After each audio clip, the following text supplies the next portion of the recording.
Good morning. I'd like to extend a warm welcome to all of our visitors today, and a special welcome to those of you who traveled from out of town to be here. Today's Surface Transportation Board hearing will focus on issues related to the transportation of grain by rail. As many of you know, this is my first hearing as chairman of the Surface Transportation Board.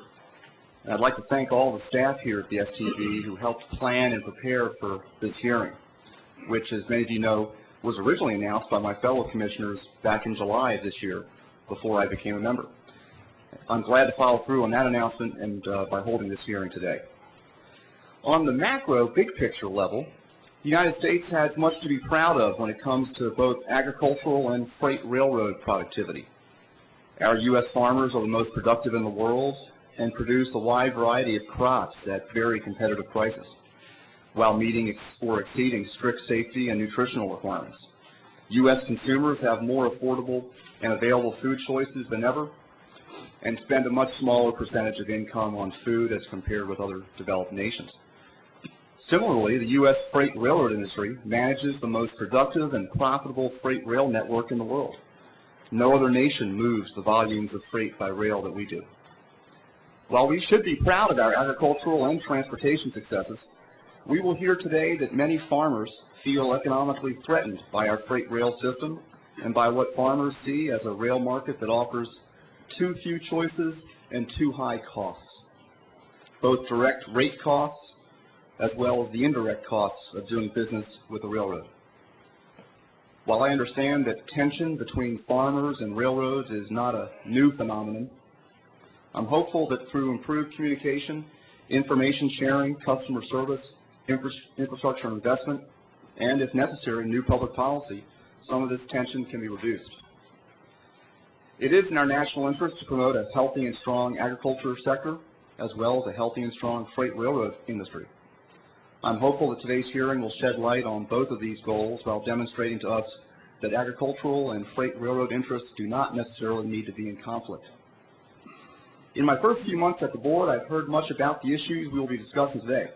In October, I personally visited grain producers in Montana, and I'm glad to see some of those folks here today. Welcome. I was concerned to hear reports from them that they believe they are shouldering more transportation costs today than in past years. I've heard concerns from grain producers about high rates, lack of car availability, the shifting of costs such as car ownership from railroads to farmers, and inadequate service. So that there can be a real dialogue on this issue, I'm glad to see U.S. and Canadian railroads appearing here today. I look forward to hearing about the interplay of the Canadian and U.S. wheat markets and what impact that may have on grain transportation in the United States. I'm also glad to see on our docket today fellow government agencies directly involved in these issues.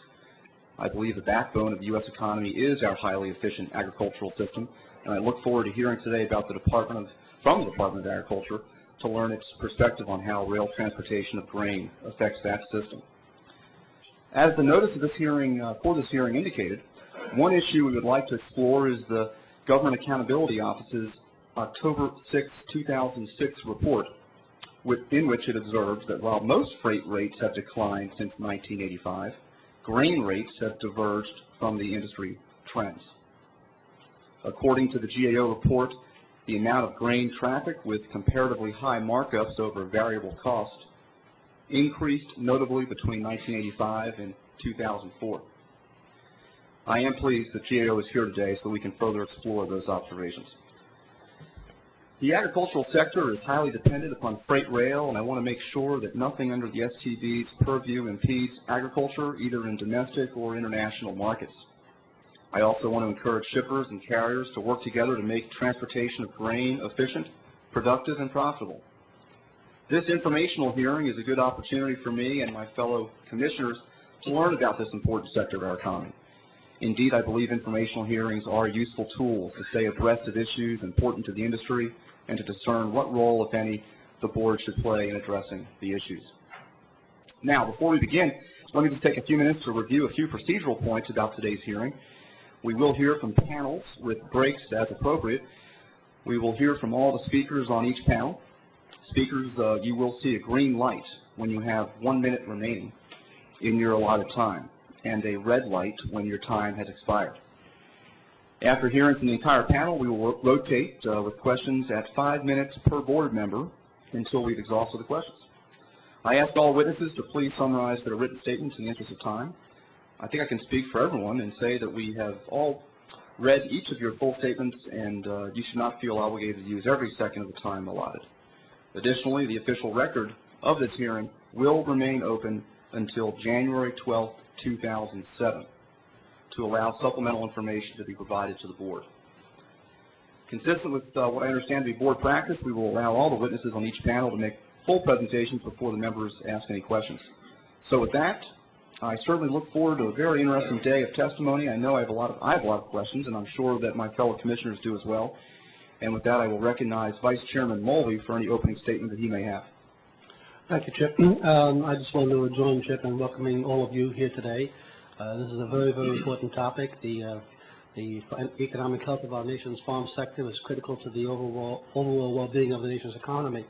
The board has undertaken in the last few months a number of initiatives which we hope will make the board's processes and procedures more available and more open to more shippers, and will help in the long term resolve some of the issues that are we're going to hear about today. So with that, I'm looking forward to hearing these testimonies, and I turn it over to Mr. Buttry. Commissioner Buttry. Thank you. Good morning, everyone. I'm very much looking forward to this hearing today on the important topic of rail transportation of grain. As some of you may know, I grew up on a farm. That may explain why I have a soft place in my heart for farmers, and I'm not the only one. Outside the Beltway, anyhow, there are a lot of people in this country who seem to have a soft spot in their heart for farmers. I saw an article in the local Washington newspaper not long ago trying to make the point that farmers on average get more benefits from the government than the typical citizen does. But in my mind, this makes some sense. It'd be hard to find a riskier business than farming, or one more essential to the well-being of this country and all of its citizens. We may not think about farmers very much because so few of us, probably none of us, have ever gone hungry. If we had, that might be different. When I was preparing to come to the board a couple of years ago, I started looking at issues relating to grain transportation in some depth. I talked to farmers, people who run elevators, grain traders, railroads, folks on the Hill, and so on. During my tenure year, I have been out to Montana and Nebraska twice, and to North Dakota once. I've met face-to-face with grain farmers in their offices and in their fields, and you can find the pictures on the board's website to prove it. I've stood next to grain piles as big as condominium complexes outside in the elements, and I have seen the looks of desperation on the faces of growers who wonder if this year's crop will be their last.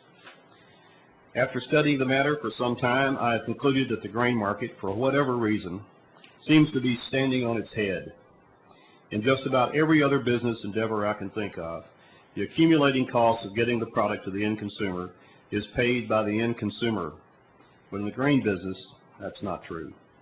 In the grain business, the cost of transportation is paid up front, in advance, by the farmer. It is typically taken out of the proceeds from the sale of his grain at the elevator before he is paid. This is a serious concern for me because these farmers are struggling to make it. This added cost can make the difference between success and failure for them, and it is a cost they do not and cannot control. We all know that in today's world, grain competes in a global marketplace. To be competitive, our domestic grain industry, including the transportation component, must be as efficient as possible. Great strides have been made in recent years to improve the efficiency and cost effectiveness of the rail transportation of grain. Today, more unit trains and large capacity, high-speed loading facilities have reduced costs and improved equipment utilization. But not every farmer has access to these innovations or the ability to participate and share in these efficiencies and cost savings, at least not now. It would be great if every grain farmer in America could have ready access to a brand new 110-car shuttle loading facility today. That would level the playing field in terms of service and cost of transportation. But we're not at that point yet. So the question is, how best to manage the inequities flowing from this lack of balance during the transition? Today, it seems to me that the smaller operators are being penalized through no fault of their own. They have just as much right to receive service and pricing that suits their needs in the marketplace as corporate behemoths do. And the last time I looked, the common carrier obligation is still a part of the statute. The challenge for the industry and for the board is to work through what that means in today's situation. There needs to be a way to include the smaller operators in the benefits of efficiencies while the entire supply grain chain is being reinvented. Perhaps through creation of new cooperative arrangements or state-sponsored consortia, the industry can take a larger view when looking at issues of pricing, car supply, siting of new facilities, etc. I hope to hear some fresh ideas and innovative suggestions on this subject from the witnesses who will appear before us today. I'm also interested to hear from today's witnesses about the impact of the Canadian system might have on the U.S. grain business. We all know that Canada has a different regulatory system than we do. North of the border, the Canadian Wheat Board controls prices, marketing, and car supply for most of the Canadian grown wheat, durum, and barley. And there are government-regulated yearly revenue caps in place for rail transportation. I hope to hear from the witnesses today whether they believe that U.S. producers are disadvantaged by the existence of the Canadian cartel-style regulation. I've heard it said that one definition of insanity is continuing to do the same thing over and over, expecting different results. In my view, that's not a bad description of some of the dialogue I have heard in the past about problems relating to the rail transportation of grain. Grain industry reps and railroad people seem to talk past each other, ships passing in the night, as it were. It's time for this to change. I'd dearly love to hear some fresh, innovative ideas about how to solve the problems that have plagued this industry for many, many years. Don't forget, problems with grain transportation were the main reason the old ICC was created in the first place, back in 1887. I know that there are some really bright people, talented people out there in this audience today and in this industry. At the risk of sounding like Don Quixote, I would hope that some witness today would have the courage to proffer some new ideas and suggest some possible solutions, not just keep recycling the same old threadbare rhetoric. It does sound like an impossible dream. But if this hearing today can be a starting point for a fresh new dialogue, a fresh new dialogue relating to the rail transportation of grain, then we will have accomplished something important. So I'll challenge every witness today. Please, please, tell us something we haven't heard. Thank you very much. Thank you, Commissioner Buttrey and Commissioner Mulvey. We are very honored today to have as our first witness on our first panel the Honorable Bruce I. Knight, the Undersecretary for Marketing and Regulatory Programs at the U.S. Department of Agriculture. Bruce Knight, Undersecretary Knight, was confirmed by the Senate in early August, a development that I can relate to. I think we were in the same herd, to use an agricultural term that cleared the Senate that day. Mr. Knight provides leadership and oversight for the Animal and Plant Health Inspection Service, the Agricultural Marketing Service, and the Grain Inspection, Packers, and Stockyards Administration. These agencies protect animals and plants and promote fair and open and orderly markets for U.S. agricultural products. Safeguarding America's flocks, fields, and forests from pests and diseases is worth billions of dollars in losses avoided by American farmers and ranchers. Standardization, grading, and marketing efforts, along with efficient transportation systems, increase the efficiency of agriculture and provide better quality products to consumers at reasonable cost. A third-generation rancher and farmer and lifelong conservationist, Mr. Knight grew up on a small farm near the Gan Valley, South Dakota, where he owns a diversified grain and cattle operation using no-till and rest rotation grazing systems. His ranching background gave him the opportunity to practice stewardship and husbandry and provided firsthand knowledge of the interdependence of animal, plant, and human health. To sum it up, he knows what he talks about and has walked the walk. We're honored in my home state of Virginia that Mr. Knight and his family have chosen to make Virginia their home while he serves the federal government. And with that, Secretary Knight, the floor is yours. Thank you, Mr. Chairman, for the kind introduction. I often joke that I don't think anybody other than my mother wants to hear the entire thing. But Mr. Chairman, members of the new board, I'm honored to sit before you today. and present the views and the interests of the United States Department of Agriculture regarding issues related to rail transportation of grain. I believe the board is providing a valuable service to the public by initiating this proceeding, and I'm pleased to present USDA's interests for the board as well as for other parties to consider. On October 6, 2006, the United States Government Accountability Office released a report that included observations on rates, competition, and capacity issues in the U.S. rail freight industry. GAO found that most rail rates have declined since 1985, but that grain rates diverged from trends in other industries. In addition, GAO reported that the amount of grain traffic with comparatively high markups over variable cost increased notably from the period 1985 to 2004. An affordable and reliable transportation network, as you all know, is necessary to maintain the strength and competitiveness of American agriculture and rural communities. Rail service is a particularly important part of that network for U.S. agriculture, and is virtually the only cost-effective bulk shipping mode available in many rural areas. Several states, including Arizona, Kansas, Montana, North Dakota, Ohio, Oklahoma, Texas, and Utah, rely heavily on rail service for the transportation of grains. More than 50% of corn, wheat, and soybeans produced in these states are in turn moved by rail. The Staggers Act significantly reduced regulation in all phases of railroad operations. Among other reforms, the Staggers Act encouraged greater reliance on competition to set rates and gave railroads increased freedom to price their services according to market conditions. Thus, railroads are now in a position to recover a greater proportion of their costs from rates charged to shippers with a greater dependency on rail transportation. At the same time, the Staggers Act gave the Interstate Commerce Commission, and later the board, the authority to establish a rate appeals process so that shippers could obtain relief from unreasonably high rail rates. Shipper benefits from railroad deregulation included preservation of railroad service, rate savings, and in many cases, improved service. Short-line railroads have been able to operate now profitably on many rail lines that were not viable for the major railroads. Benefits, however, as noted by GAO, have not been distributed uniformly across or within commodities or communities. The distribution of benefits has tended to favor producers in regions with higher levels of intermodal competition.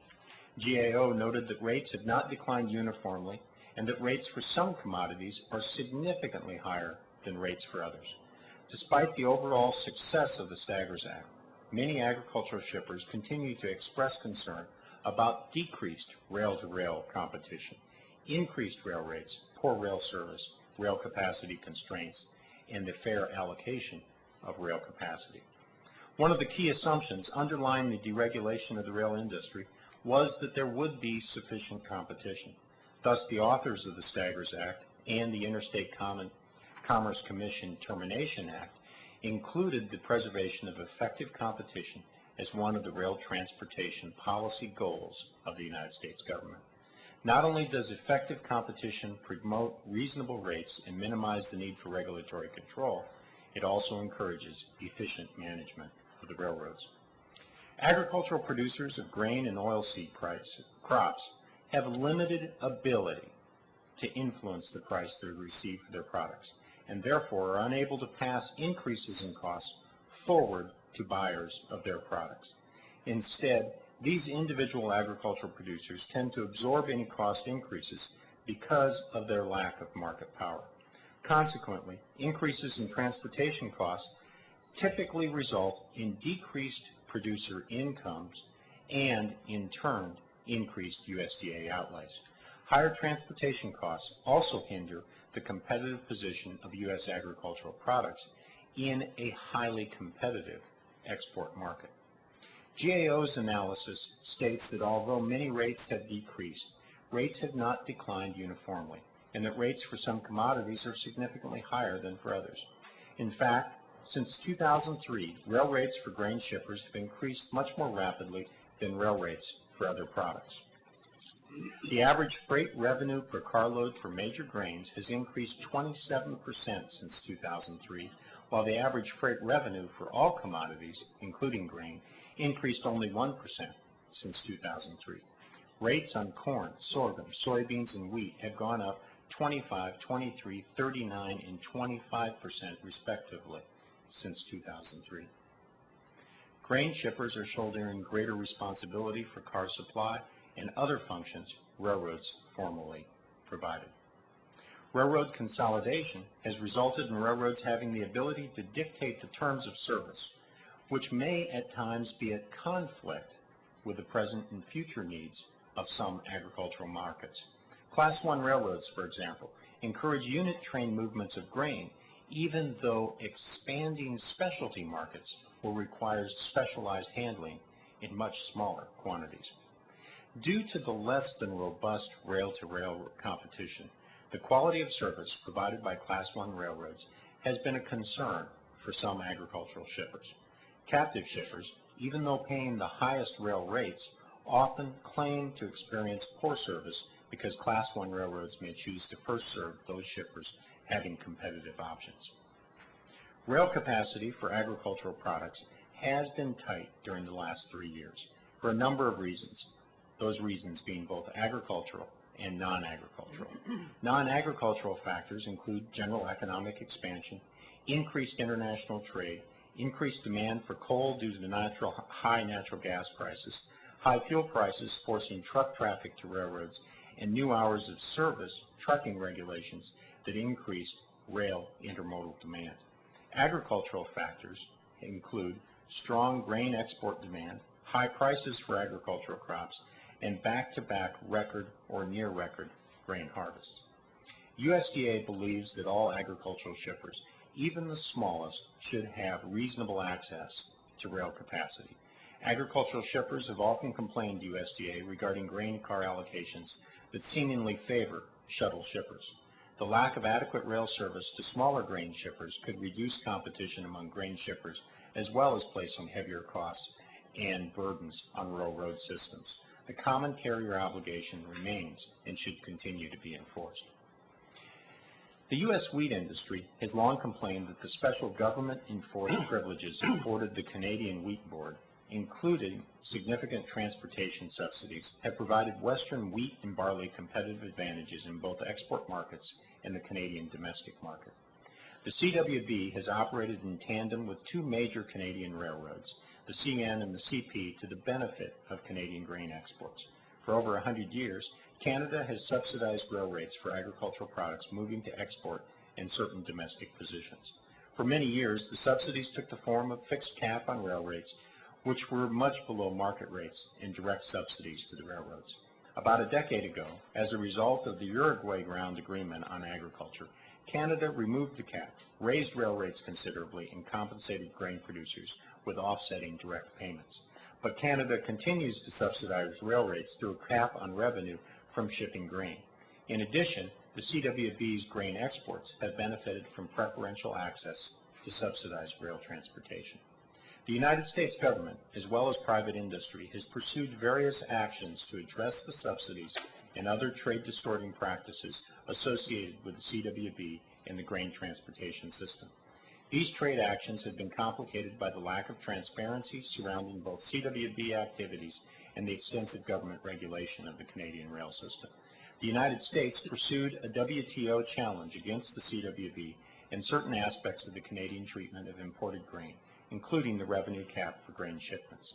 The U.S. wheat industry brought a countervailing and anti-dumping case against the Canadian Wheat Board and other wheat subsidies, including the rail revenue cap and the provision of government-owned rail cars. Both actions only met limited success, but made clear the distorted nature of the Western Canadian grain marketing and transportation system. The United States continues to pursue meaningful disciplines for state trading enterprises within our WTO negotiations and objectives.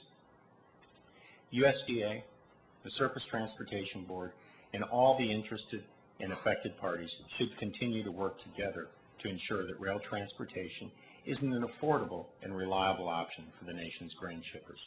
USDA believes that healthy competition is essential for encouraging railroads to improve customer service, preserving the economic vitality of the railroad industry, and for protecting shippers from the abuse of railroad marketing power and unfair railroads. Finally, any system used to determining and reporting rail shipping charges should be fair, transparent, and easily accessible to the public. Mr. Chairman, members of the board, I thank you for the opportunity to present these comments and stand willing and ready to answer any questions you may have. Thank you, Secretary Knight. I'll start off with a couple of questions if I could. You mentioned in your testimony the importance of specialty markets and the emergence of specialty markets in the agricultural sector as a growing area. It raises a concern I heard loud and clear in my travels to Montana and some of my meetings with agricultural interests, that the move by the railroads towards large shuttle trains, and certainly one can recognize some of the efficiencies and some of the reasons that move is taking place, may actually, I'd love to hear your thoughts and experience on this and what you've heard. What I hear is that farmers in many cases are actually making their crop selection decisions based on the move toward large shuttle trains, in that they are abandoning certain specialty crops in favor of crops that have larger volume yields and that play are more compatible, I guess, with the large shuttle trains. I just obviously raises some concerns to me as to who's setting agricultural policy, and I would hope it's you and farmers, but if you would like to hear your thoughts on that. From my own farming experience, I might be able to provide some illumination to what is, at best, the result of the market forces. Certainly, unit train movements provide incredible efficiency and do in turn put a higher price on the grain prices that a producer receives in that immediate area. And I had a load-out facility come into the community fairly recently, and that made a tremendous difference. Then for those places and those locations that are not as close to a unit train load-out facility, that has tended to have them start to focus on alternative markets, which may be these specialty markets. One of the intriguing things that we're starting to see, and is very difficult to track, is how much for export and domestic purposes some of the container movements can now pick up the needs for some of these specialty markets. It's important to note that while the topic of the hearing today is largely on grain transportation, the importance of some of these specialty market movements goes beyond just grains that we normally think of soybeans and corn, but can spread throughout the larger movement of agricultural products into some of these specialty markets. Thank you. You travel a lot. You're in touch daily with farmers, and where does this rate kind of on a scale? Is this something you hear about almost in every conversation as far as the concerns of farmers? Is this a peripheral issue you hear about occasionally? Give me a sense that you're living it every day. Well, every farmer that you make your living based off of the price you receive for your crops and your ability to market those crops, and we're all quite cognizant that our local prices are based off of the basis. The transportation differential between where your farm's located in Chicago, or in my case it may be export markets in Portland. And so as that basis widens and narrows based off the transportation costs, you are acutely aware of the impact of transportation on the bottom line. Thanks. You spoke about the Canadian system and some of the efforts our government has had in the international trade world has undertaken to try to address the Canadian system of what seem to be pretty glaring subsidies and some market interference. Are we making progress there? Is it we have no better, in most respects, no better friend and ally than Canada, of course, but to to see a system that seems to be having a direct negative impact on so many U.S. farmers and not a level playing field. Just what's going on that front? It is very important to note that when it comes to agricultural products, Canada is one of our most important customers. And we're certainly in an ever-increasing North American market of all forms of agricultural products moving north and south from the U.S. into Canada, Canada into the U.S., movements going north and south on both the east and west coasts and in the Great Plains. So with that noted, there is certainly a great deal of need, however, to through our international trade negotiations to address concerns with single desk trading enterprises, such as what you see with the Canadian Wheat Board and the potential for distortion of the marketplace and the distortion of trade objectives. Thank you. You know, many economists will say or would say that prices send important signals into the market, and if certain products are not yielding the prices that make it worthwhile to stay in that business, that perhaps folks, if you look at it from a pretty cold statistical economic perspective, should just move out of that business or those businesses and go into areas where the prices are better and let others in the world who maybe have some advantages produce those products. How, you know, you take that sort of sterile view just for discussion purposes and then counterpose it with just the national importance of having a diversified, productive agricultural sector, and where does that leave us? Are there areas of crop development that you think our country can afford to just relinquish or see fade away? One of the real challenges for an agricultural producer when one's given that hard economic argument of follow the market signals is that, and I know many more active producers than I follow me on these panels, but it's important to keep in mind that throughout our life as farmers, we have 40 or 50 opportunities to get it right. You only raise one crop a year in each growing season. So through your entire life as a producer, you only get 40 chances, maybe 50 chances if you're lucky, to really get it right.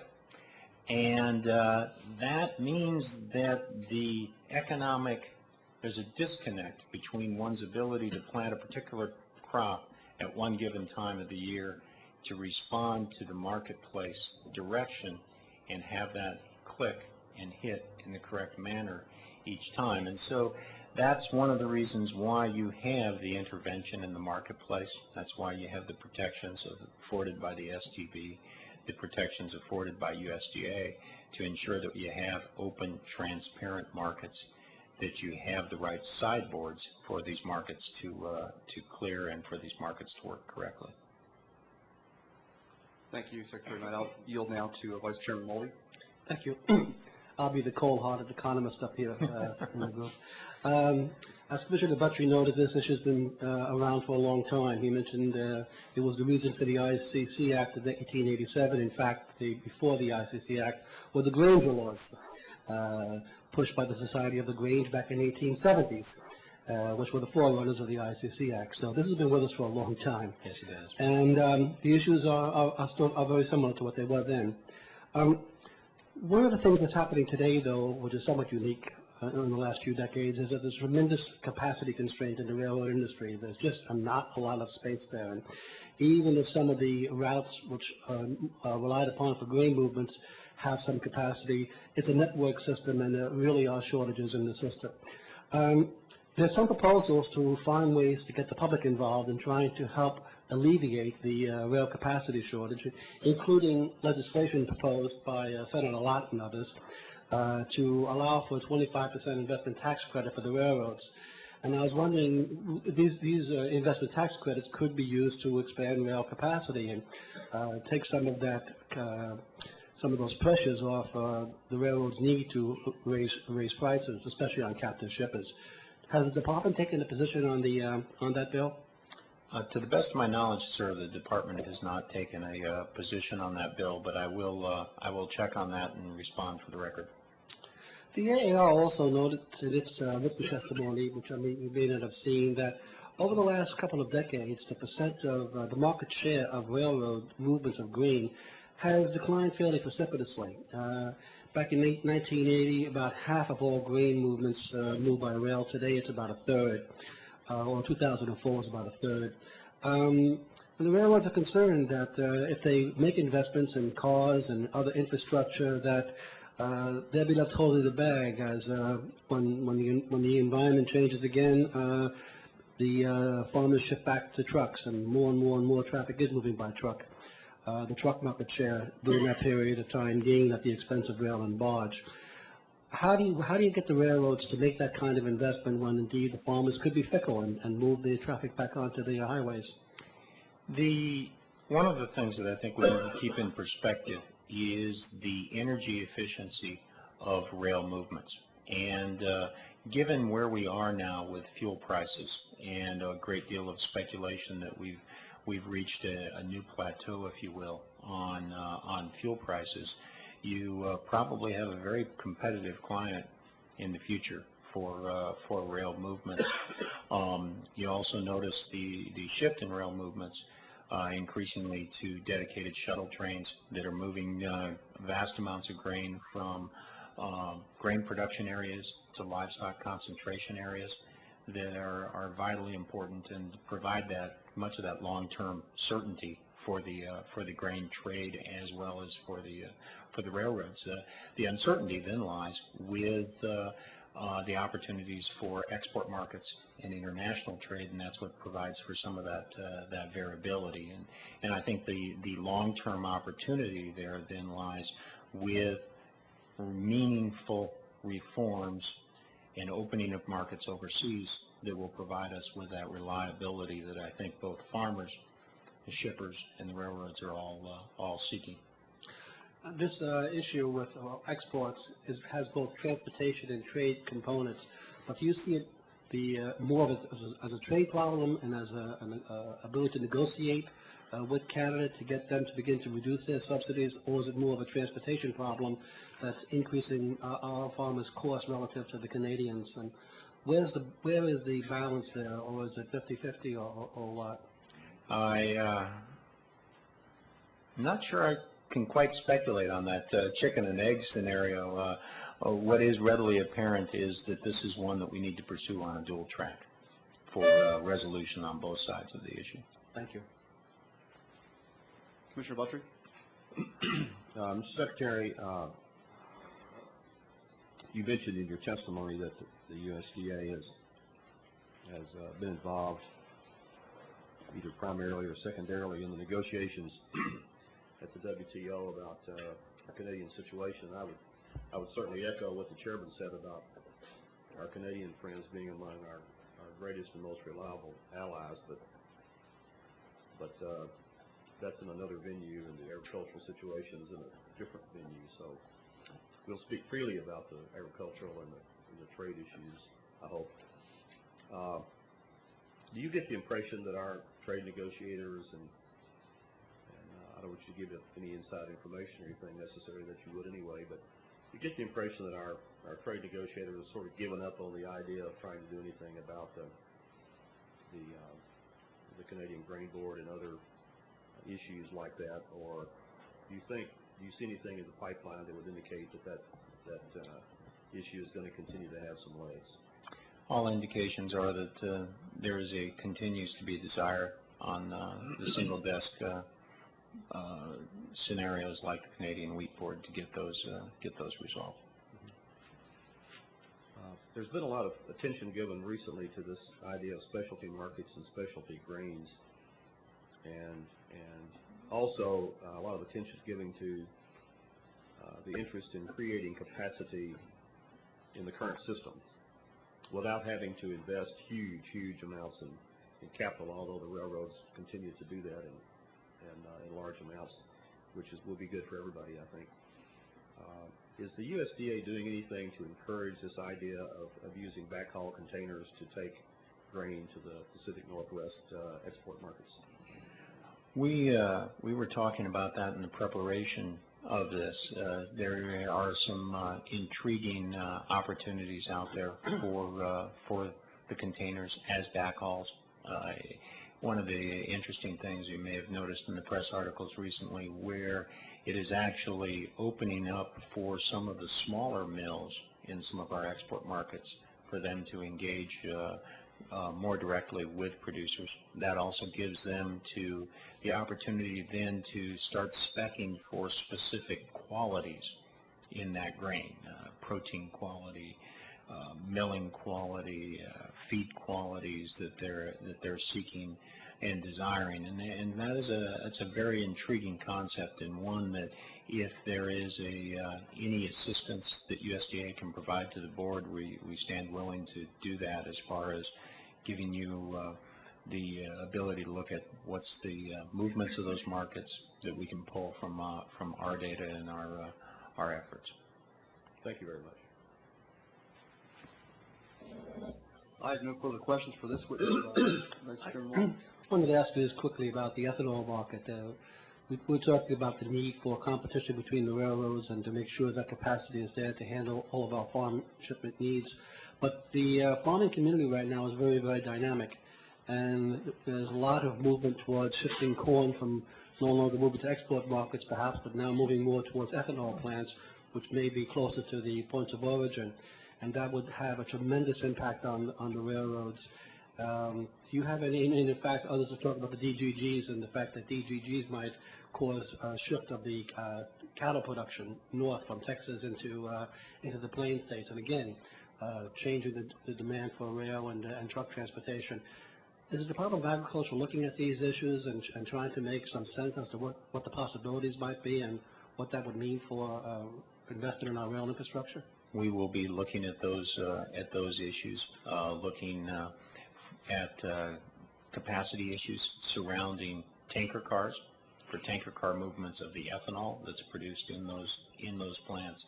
What may be the impact of some of the locations? I know that of the location of the ethanol production and what that means for the movements of the distiller dried grain, or if that causes the livestock production to shift. One of the important things to keep in mind is that ethanol does not consume, when you produce ethanol, does not consume all of the feed value of the grain. You've borrowed a small portion of the starch, if you will. And so there's still a tremendous product with a great deal of feed value that then needs to move into a market, export or domestic. I'm also aware of many concepts of actually moving grain to some of the grain deficit areas. California, the Pacific Northwest, move that as whole grain, produce the ethanol there, and then in turn move those distillers' dried grains into the marketplace. You're seeing that occurring now in the Texas High Plains to a certain degree, near the existing cattle feeding scenarios. The marketplace is working these systems out very rapidly, and we will take our role at USDA very seriously in monitoring those changes, making sure that those are transparent and something that all of us can look at and see what are the appropriate sideboards that should be operating there. The marketplace relies very much on information, however, and absent information, the marketplace can give you kind of strange results. One of the things we learned yesterday at our Grain Car Council meeting is that ethanol plants are being constructed and being built, and no one is asking the question as to how the ethanol is going to move once the plant is built. They think that they can just call up and say, well, send us 100 or 200 or 300 ethanol tank cars. There aren't any ethanol tank cars available, and it could be 2009 before they're delivered, and these plants will be coming online in 6 months. Does your department have any responsibility or any authority to work with the ethanol producers in terms of making sure that what they're planning can be carried forth, and making sure that the railroads have the tank cars available for them when they're ready to begin production? Or is that a DOE issue mostly? I'd have to look at what authorities we might have and respond to the record for you. I do know transportation, in location of an ethanol plant, there are a handful of key considerations that investors, folks putting together the plant, always look at. It's availability of water, it's availability of a fuel source, quite often natural gas, and every bit as equal to that is the availability of transportation. And that's access to rail or access to barge to be able to move that end product out as well as the grain in. But I'll look at what our authorities are and report back in the record on that. Thank you. Thank you. Commissioner Buttry? Thank you, Secretary Knight. That concludes our questions. Thanks so much for joining us, and please remember that the record will remain open until January 12th, and so feel free to supplement if needed. Thank you very much. Okay, we'll now call up our second panel. I believe you know who you are. If you could come forward, and we will move on with the next stage of testimony.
Start with someone else who's not dependent on the machine and be fine with me. Okay. We may just jump around a little bit on this panel, let the technology folks have a chance to get the presentation together. Mr. Whiteside, would you be willing to kick off this panel for us? Sure.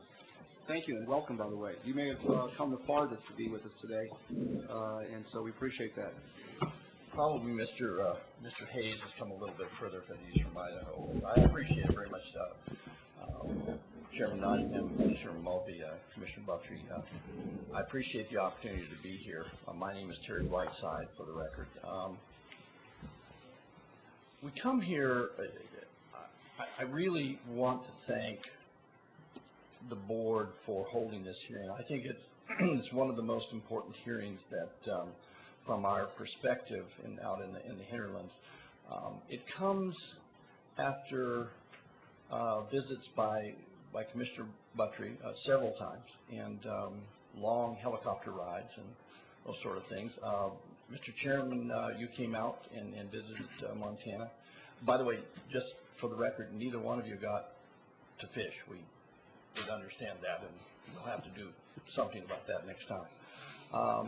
And Mr. Mulvey, or Vice Chairman Mulvey, you had counsel from Congressman Oberstar for many years about the passions in this industry.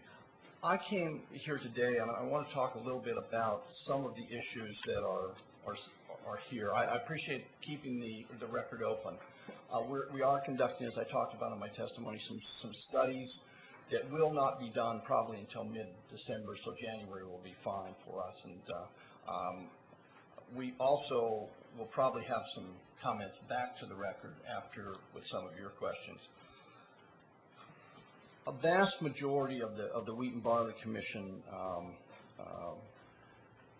producers are captive to single rail carriers for a significant portion of their freight systems.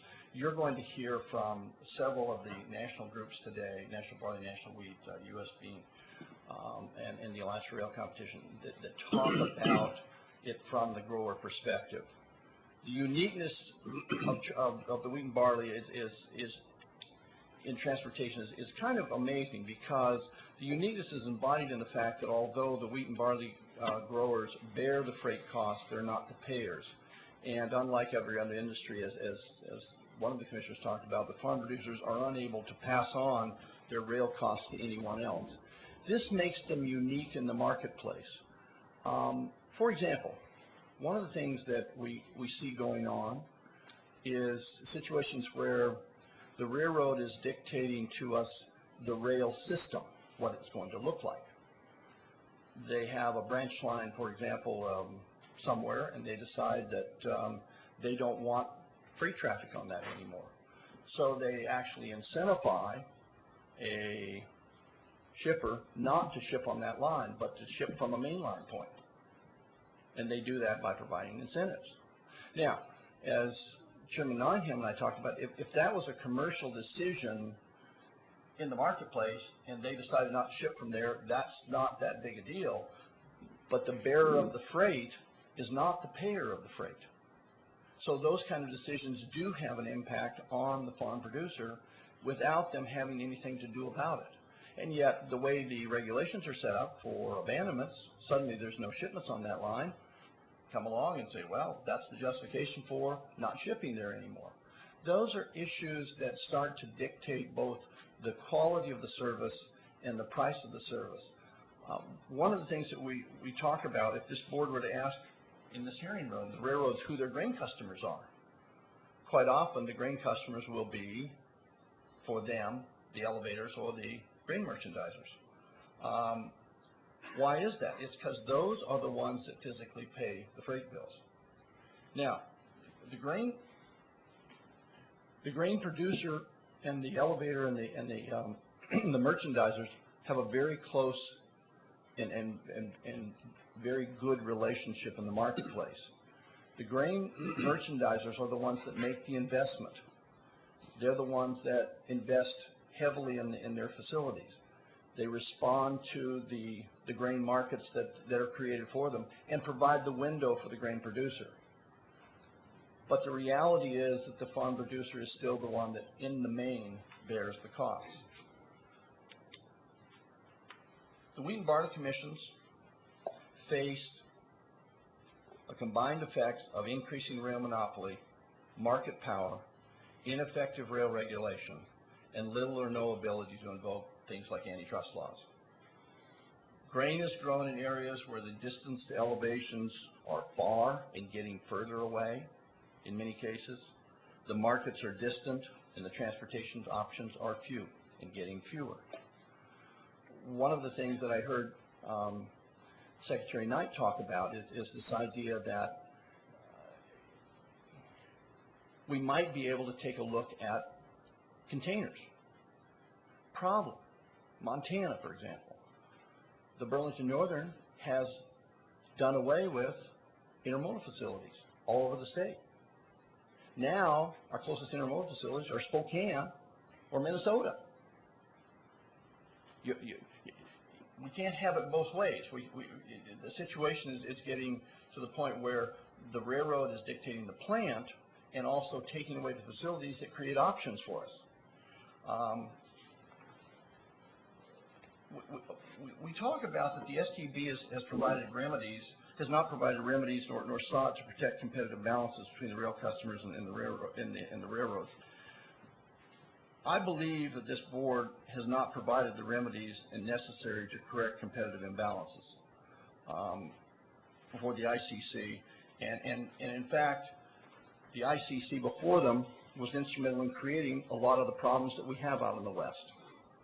They eliminated massive amounts of competitive rail.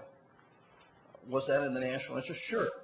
There's efficiencies that come with that. But the protections that needed to come once the monopolies were created haven't been there. And we haven't been readily accessible by us. We believe that the railroads believe they have the right to set price in the marketplace. They call that, interestingly enough, market price setting. And you'll hear that. But the reality, what it is the railroads simply take the differences in the prices in the market and allow some for elevation, and the rest they take. Well, what that does is take away the ability of the farm producer to get some of that price, that price differential or the price increases in the market. One farmer told me one day, he said, you know, I can come up with an efficiency on my farm that I can work very hard at, and we can get it done, and the railroad can take it away with a price increase just like that. And I have no alternative. The areas that are captive pay the highest freight rates, coincidentally receive some of the most erratic service. I talk about in my testimony a little bit, I've gone through a number of the rate comparisons. We've talked about revenue to variable costs. One of the things we'll hear the railroads say sometimes is that the revenue per ton mile has fallen. And it's fallen since 2000. Heavenly Day, it's fallen since 1980. If you go back, it's fallen since 1933. Revenue per ton mile falls when you go further and you increase the size of the container that you're hauling.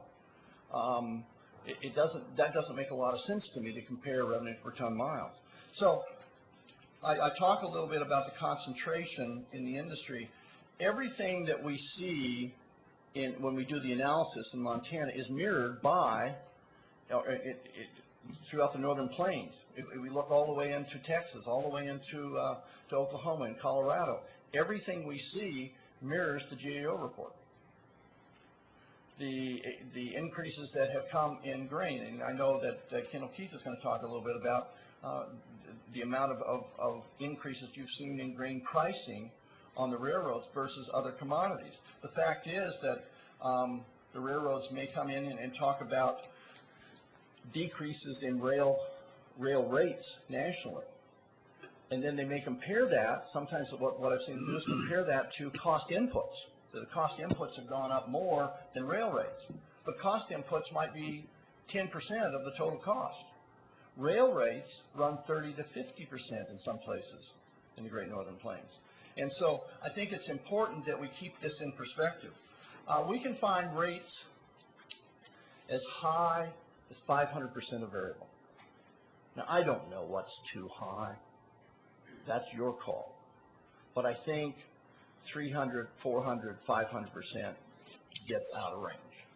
There are areas of captivity. That's what this GAO report says. There's areas of captivity spread from Texas to up to the Great Plains. People are losing markets completely. National Barley will talk a little bit about that. We have to recognize those captivity levels are there, and they are real.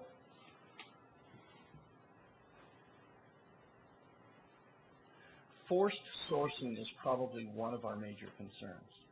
Simply that the railroads can dictate which markets we can go to and can keep us out of markets we want to go to. Diversity. Vice Chairman Mulvey talked a little bit about diversity. Diversity in the marketplace creates price, creates opportunity, if we have that ability to be diverse. But we have pulse growers that tell us, and they talked with Chairman Nottingham when he was out in Montana, about the fact they cannot access the market by rail. So therefore, and the reason is because they ship in smaller quantities. And you'll find the bean people ship in smaller quantities. The barley people ship in smaller quantities. Those people are having troubles with access in the market and keeping their own markets. The forced sourcing, barley has completely lost some of their markets, and I know they're going to talk a little bit about that. Rail shippers, merchandisers, and elevators, they're not here in large numbers. It isn't because you called a quick hearing. It's because they fear retaliation. I talk to them. I know they're not allowed to come by their corporate boards. Grain producers have a legitimate beef.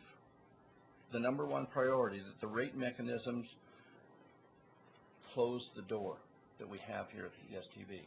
We just finished the small rate case. I hope you'll look at those rules. I think they have to be revised. I think they have to have access. But the reality is that farm producers today are have strong areas of captivity and have little or no way of solving the problem.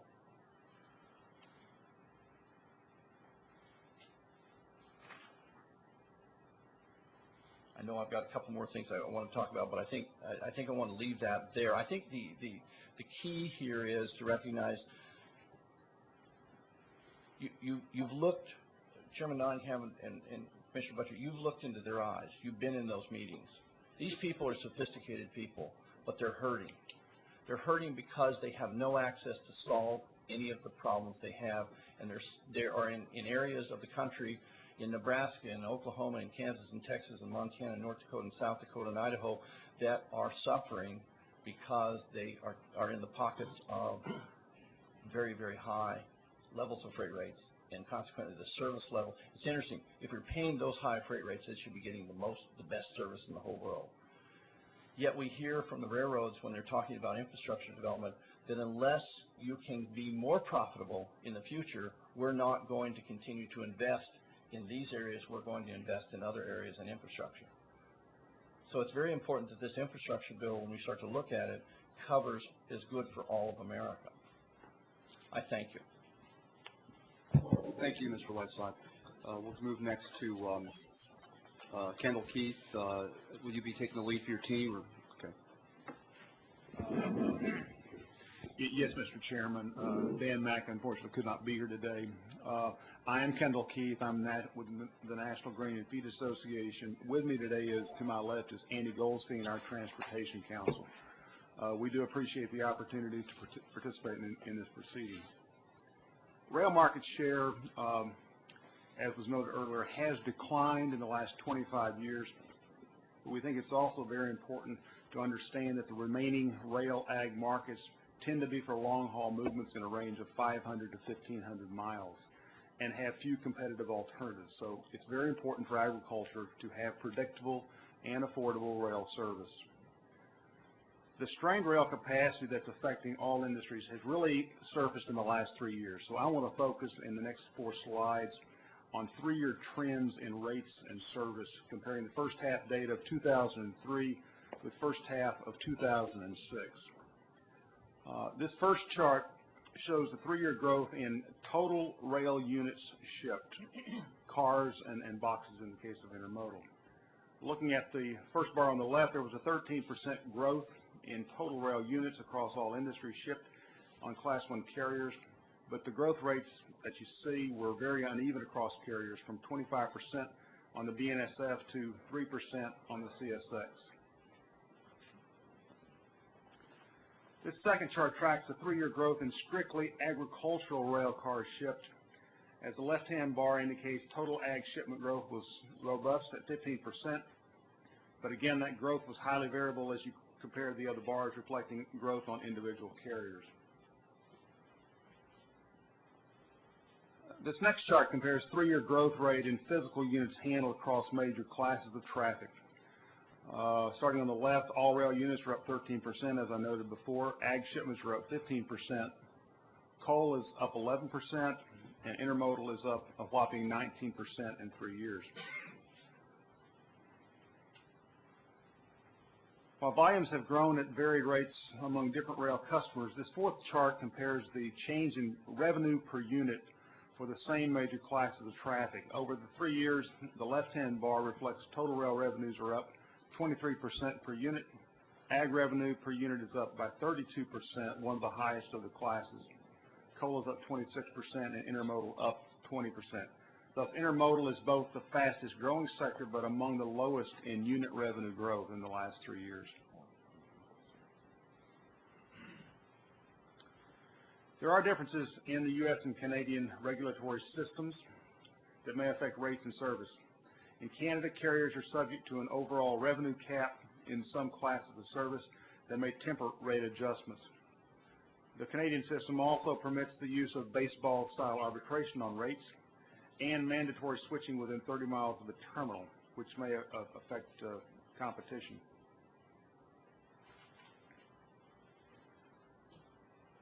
This next table compares the change in annual average revenue per unit over a 5-year time horizon from 2000 to 2005 for the largest Class 1 carriers. and compares agricultural carload revenue on the left with coal in the middle and intermodal to the far right. For the U.S.-based Western carriers shown at the top, the BNSF and the UP, ag revenue growth has tended to be relatively high compared to other classes of business.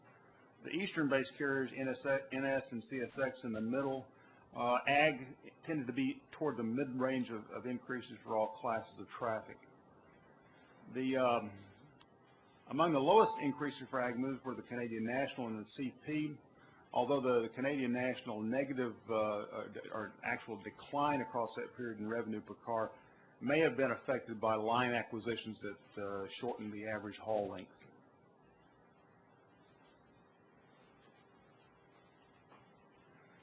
Here are the most recent trends in revenue per unit.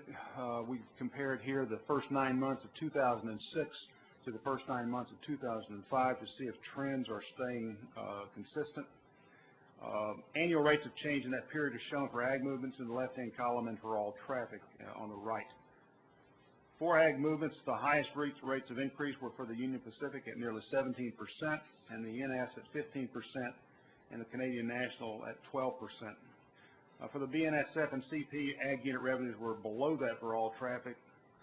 To me, this suggests that all rail movements are experiencing some healthy increases, and in some cases, ag unit revenue is outpacing revenues from other sectors. There's another way to look at rail rates and rail revenues, and that is through Waybill sample data. Our outside cost consultant, Gerald Thoth, and counsel have examined the 2005 confidential Waybill file that was released by the board for the purpose of this proceeding. It should be noted that the Waybill data made available to us may not be congruous with that used by GAO because GAO had access to this unmasked data while ours was masked. Because we did not have Waybill data for the same period as GAO, we can do no more today than to suggest that the 2005 Waybill data supports GAO's conclusions that grain rates continue to demonstrate a high incidence of revenue to variable cost ratios over 180%.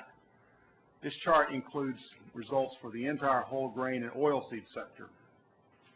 It shows that the percentage of traffic moving at over 300% of variable cost is 7.6%, and that traffic is moving at rates traffic that is moving at rates between 180 and 300% of variable cost represents 35.5% of total grain and oilseed traffic.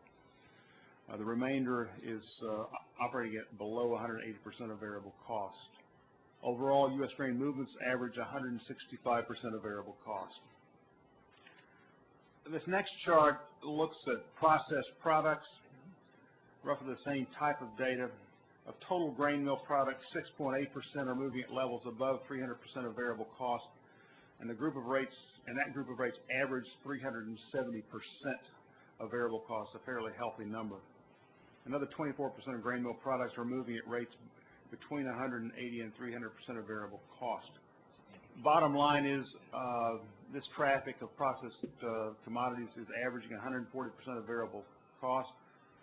If you compare that just briefly to some other sectors of processed products, soybean oil is moving at an average of 142% of variable cost. Ethanol is up at 157, those compared to the 165 for grain. Because our industry is faced with some demarketing efforts by railroads, and because there sometimes appear to be a battle for capacity between agriculture and intermodal traffic, we thought it was appropriate to make some comparisons between ag traffic and intermodal traffic. This chart shows 2005 characteristics of intermodal traffic and farm products. Because of the volume of intermodal data in the Waybill file, we selected just California originations for the comparison. As you can see, the Waybill data strongly suggests that a greater percentage of grain traffic is in the high yield per unit category that is moving at more than 180% of variable cost than intermodal traffic, and it doesn't matter whether you compare that on the basis of tonnage or revenue. The conclusions are the same. While common carrier obligation of railroads requires them to provide reasonable service on reasonable request, there are distinct differences in the types of service received on the railroads. One measure of service is train speed. This table compares train speeds and the average rail revenues for two Class 1 carriers, the UP in the west and the NS in the east. If you looked at other carriers, the data would look fairly similar. It's typical among Class 1 carriers for both grain and coal trains to move substantially slower than intermodal trains. While we recognize that railroads have to provide timely service to intermodal traffic to build that part of their business, it does raise some critical questions regarding congestion, rail performance, and common carrier obligations. Rail increases for intermodal business in the last several years have not kept pace with rate increases for agriculture shipments and other sectors, yet intermodal business has had the fastest growth in physical units handled. Question: is the intermodal traffic contributing to the congestion that causes service declines in other sectors? If intermodal is a primary cause for capacity constraints, is intermodal contributing a fair share to the revenues to allow carriers to expand capacity? What are the carriers' obligations to balance the business drive for profits with traditional obligations to provide reasonable service across all customer segments?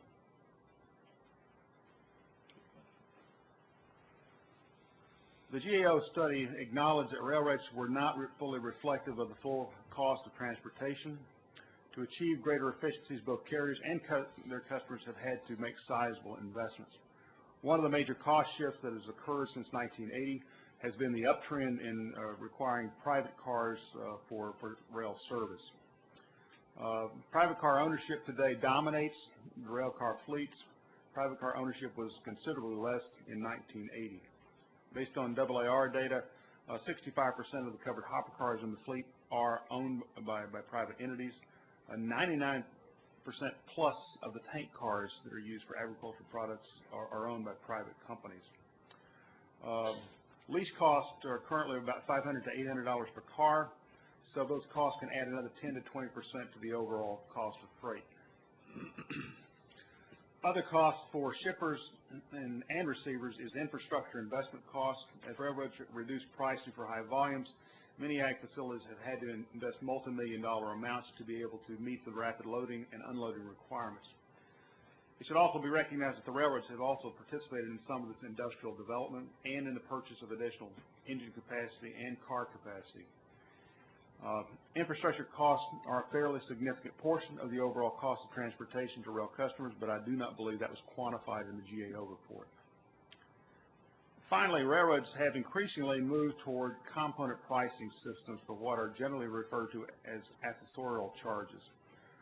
Such charges include assessments for one, shipper's refusal to issue bills of lading electronically or for correction of clerical errors, charges for paper invoices, charges for paper loss and damage claims, charges for private storage. The list goes on and on. While some of these items are clearly cost-based, for which assessments are reasonable, others are a nuisance, frankly, contributing to railroad billing inefficiencies, and they create unnecessary costs for processing by customers. Requirements that shippers issue bills of lading and do so electronically, for example, and error-free, are particularly vexing since the Carmack Amendment requires railroads to issue receipts and bills of lading. Our conclusions today: we commend the STB for conducting this hearing. Moving forward, there are some things the STB could do as a regulator that would be helpful. First, the railroads are beginning to invest in infrastructure and locomotives, but it's difficult to obtain information on net new investment that is consistent across the carriers. We face a critical time in the rail serve industry in the next 5 years to determine if the minimally regulated rail industry can expand capacity adequately for the marketplace. The STB could provide a much-needed public service by monitoring the nature and extent of net new infrastructure investment by rail carriers and reporting that data to the public and to Congress. Secondly, the STB has made an important step in the revival of Ex Parte 646 regarding small rate cases. Because of tight rail capacity, rail carriers have more pricing power today that has led to revenue growth. That's a positive for investment capacity, but this pricing power can be abused in this kind of a business environment. It's important, therefore, that the STB in timely fashion provide shippers of small volumes reasonable access to rate relief. Lowering the bar to make rate dispute resolution more accessible would provide more market discipline in our viewpoint. Third, and finally, we would recommend that the STB do everything feasible to expedite unreasonable practice complaints brought before the board. Unnecessary delays are discouraging rail customers from bringing legitimate issues before the STB, which also impedes private negotiation of disputes. We urge the STB to seek the proper balance in applying its regulatory authority and to make decisions as timely as possible in order to support the private market efforts to resolve business issues. Mr. Chairman, that concludes my testimony. I look forward to questions. Thank you, Mr. Keith. We'll now turn to Mr. Evan Hayes from the National Barley Growers Association. Mr. Hayes, welcome to you. Thank you very much. My name is Evan Hayes. I am the president of the National Barley Growers Association, representing literally thousands of barley producers across the United States, and also have an interesting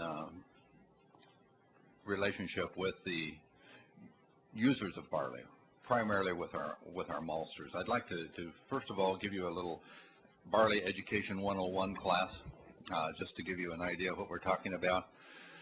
I have here a little statistic that I think you'll find. This group knows a little bit about what barley is used for. I'm certain of that. So you can skip over that part. Okay.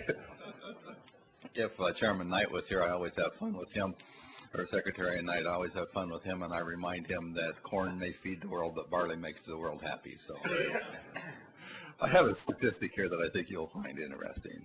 This is the economic impacts of U.S. barley, malting, brewing, and feed industries in the United States. This business is a $181.4 billion business. Billion.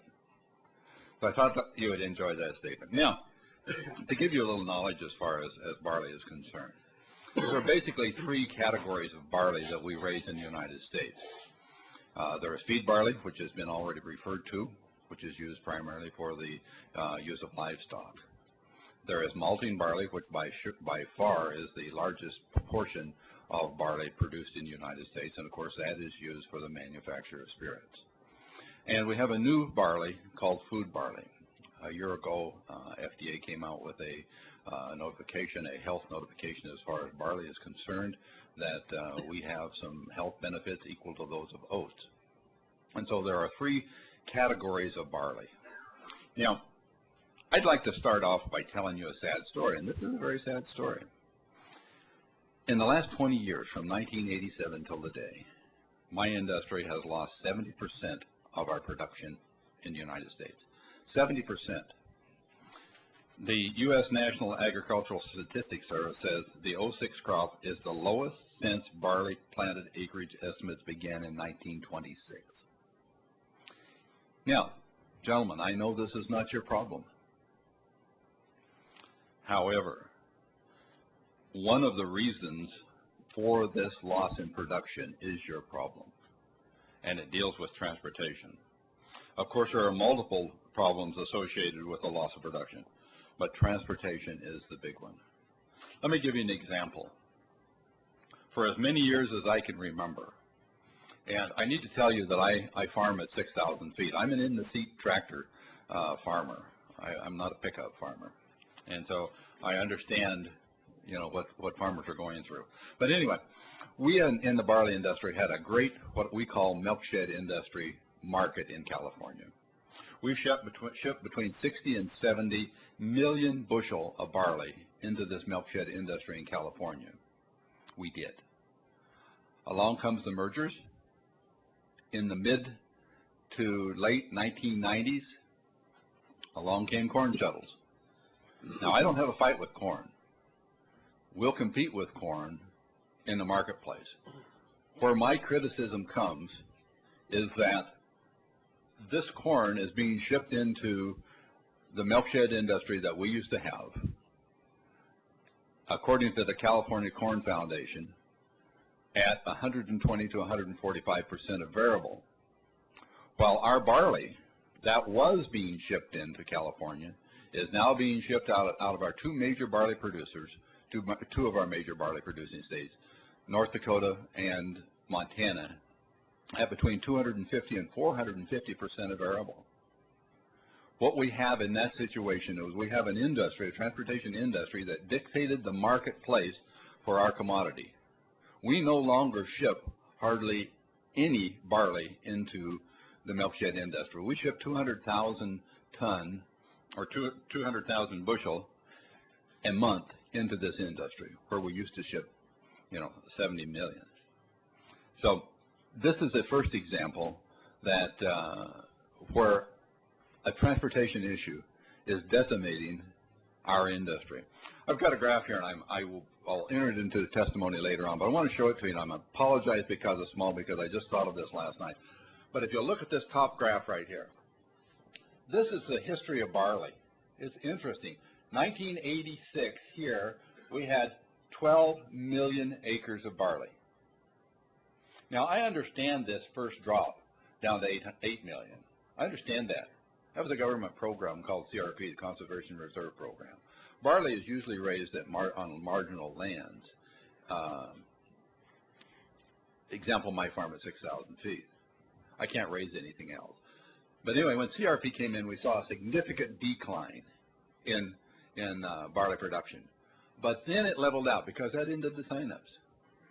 But we have continued to fall from 8 million acres down to roughly 4 million acres, a little under 4 million acres to today. Second story that I'd like to tell you. We think the United States produces the best malting barley in the world. We're proud of our quality. We think that we are able to serve the brewing industry very well. In the West, we specifically produce a malting barley that is not able to be raised in the East as well. It's a 2-row malting barley. In other words, there are 2 rows of kernels on the head. The other kind is 6-row that has 6 around the head. Okay, this is a traditional Western 2-row malting barley. Now, as these corn shuttles started rolling into California, and we lost that business, we said, yeah, okay, we will ship our 2-row malting barley to the processors in the Midwest as a backhaul.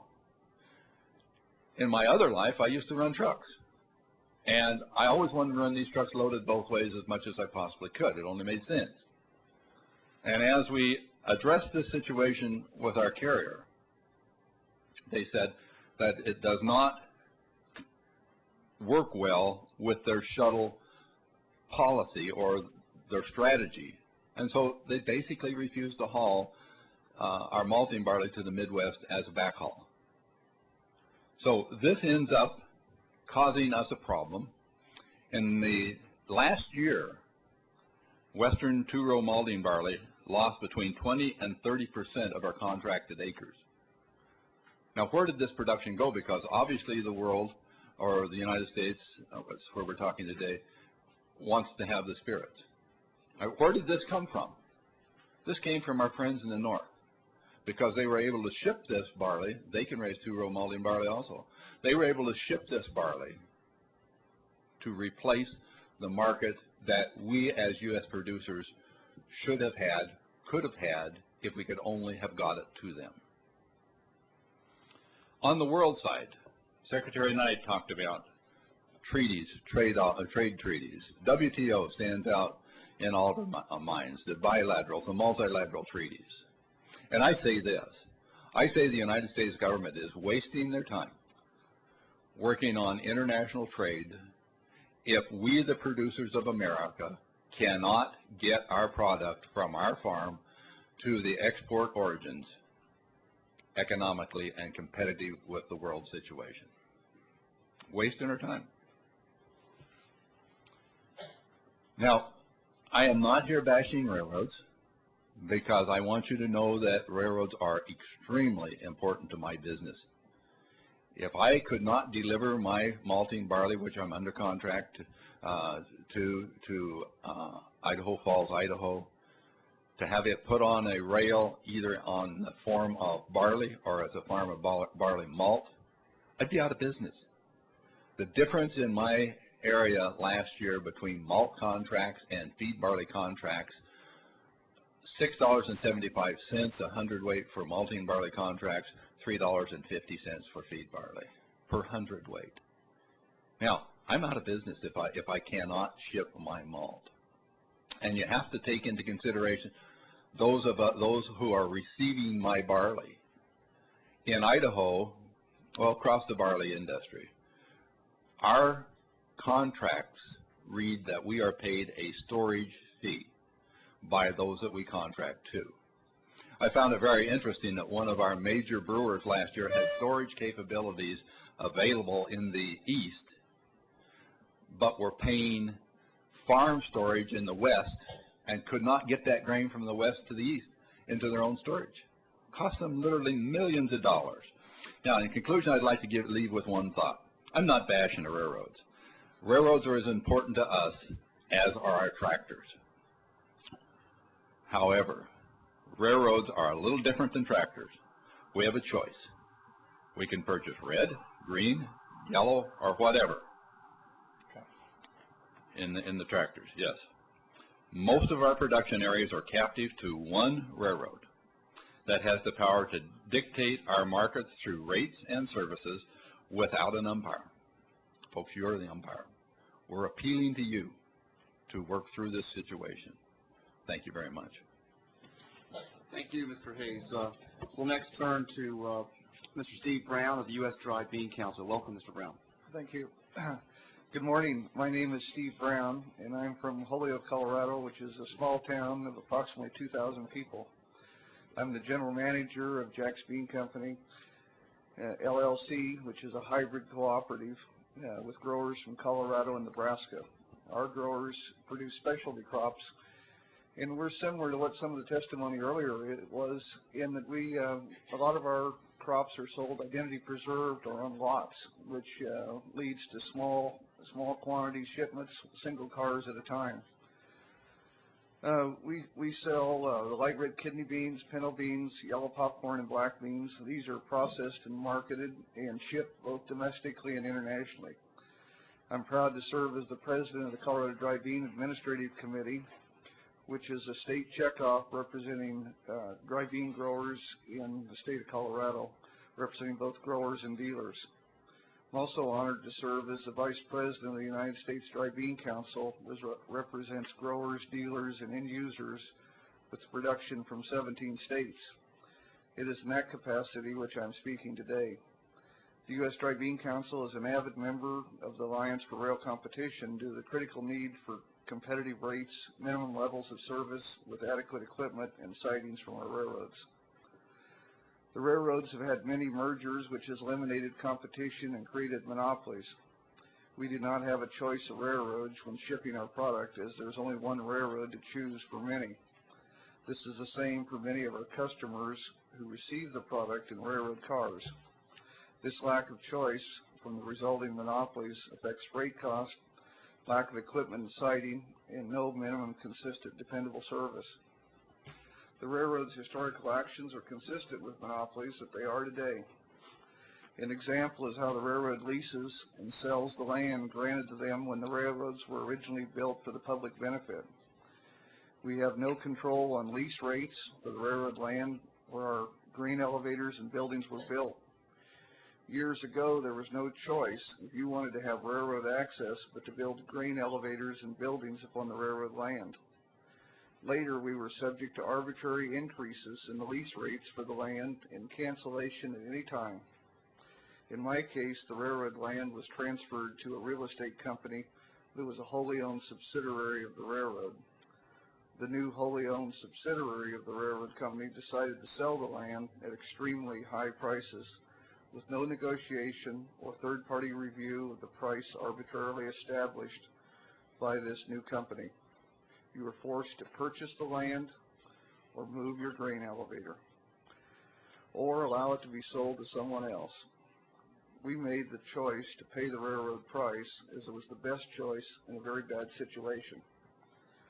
I think this could be called extortion by the railroad. The railroad has closed and removed sidings without regard to the financial hardship that it causes on shippers and receivers previously served. Public access to other sidings is getting too distant for many. The railroad service schedule is consistently changed without notice. In our case, we see service 3 times per week, Monday, Wednesday, and Friday, except when there's a full train load coming through. Single cars are not a priority, and we only ship single cars. Sometimes there's not enough time for a single car to be spotted or picked up due to the lack of crew time or equipment time. Sometimes there's not enough business, so we don't see any trains. Sometimes it's a week. Except when the union Class 1 railroad employees and the non-union short line railroads don't work together for the benefit of the American farmer. There seems to be so many exceptions, buts, and maybes, we can't count on service till it happens. This builds upon itself. As the less dependable our service is, the more business we lose. The business does not wait for another day. It eventually goes away for good. I have a customer in Miami, Florida, which I visited last week, and he says that if he gives me an order to ship a carload of beans today, and he gives it to a competitor in Canada today, we both get the order at the same time. Most of the time, the rail car from Canada will beat delivery to Miami, Florida by as much as a week. I'm closer, and much of the transportation is on U.S. railroads, but he's able to get quicker delivery from Canada. The biggest fear that I have is that many of my customers are on the coastal areas of the United States, and so if we're not able to ship our product from the hinterlands, my biggest fear is that it's Canada today, and it will probably be imports by ship tomorrow.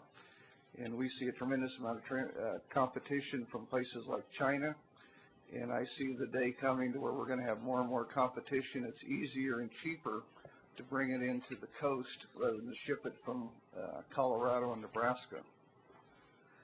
Today, we continue to see arbitrary freight rate increases with no other choices other than shipping by railroad. Most of our shipments are by railroad because of the energy, and in the case of the Miami, Florida, I think it's about $3.60 to ship by rail to Miami, and it's about $7 per hundredweight to ship by truck. We do ship by truck, but only when we don't have rail service. It's a tremendous cost burden. We are captive, and that is coupled with deteriorating service and the lack of equipment and inconsistent service. There are times that our service is delayed for many days because the railroad discontinues train service due to other work called more pressing work demands. The American farmer, small businesses, and rural small towns need competitive rates, access to equipment, and sidings with consistent minimum service. We need to be able to tell our customers a schedule. We need to be able to tell them when they order something that we can count on so many days approximately for delivery. Today, we don't have that. You are the regulatory agency that we in American agriculture must rely on. The public has a right to this, and it's absolutely necessary for us to compete in the United States of America and the world markets that we compete with every day. So I wish to thank you for holding this hearing and giving me the opportunity to participate and voice our concerns on the issues of agricultural transportation as a business and a vital agricultural industry on behalf of small town America. Thank you. Thank you, Mr. Brown. Next, we'll hear from Mr. Dale Schuler from the National Association of Wheat Growers. Mr. Schuler, good to see you again. I've had the privilege of spending some time with you both here in Washington and back in Montana. Good to see you. Welcome. Thank you, Mr. Chairman and members of this board. My name is Dale Schuler. I'm a wheat farmer from Carter, Montana, and I am currently serving as president of the National Association of Wheat Growers. And I would like to thank you, Mr. Chairman, for your recent trip to Montana, taking time to visit not only with me personally, but with also with other members of, and wheat producers. And also I'd like to thank Commissioner Buttry, when he was serving as chairman, for coming out to Montana to visit with our producers. I'm pleased to be here today to discuss freight rail issues that are of great importance to the members of the National Association of Wheat Growers, our state affiliate organization, and the thousands of members that these organizations represent. Wheat growers face many problems with rail rates and also with service.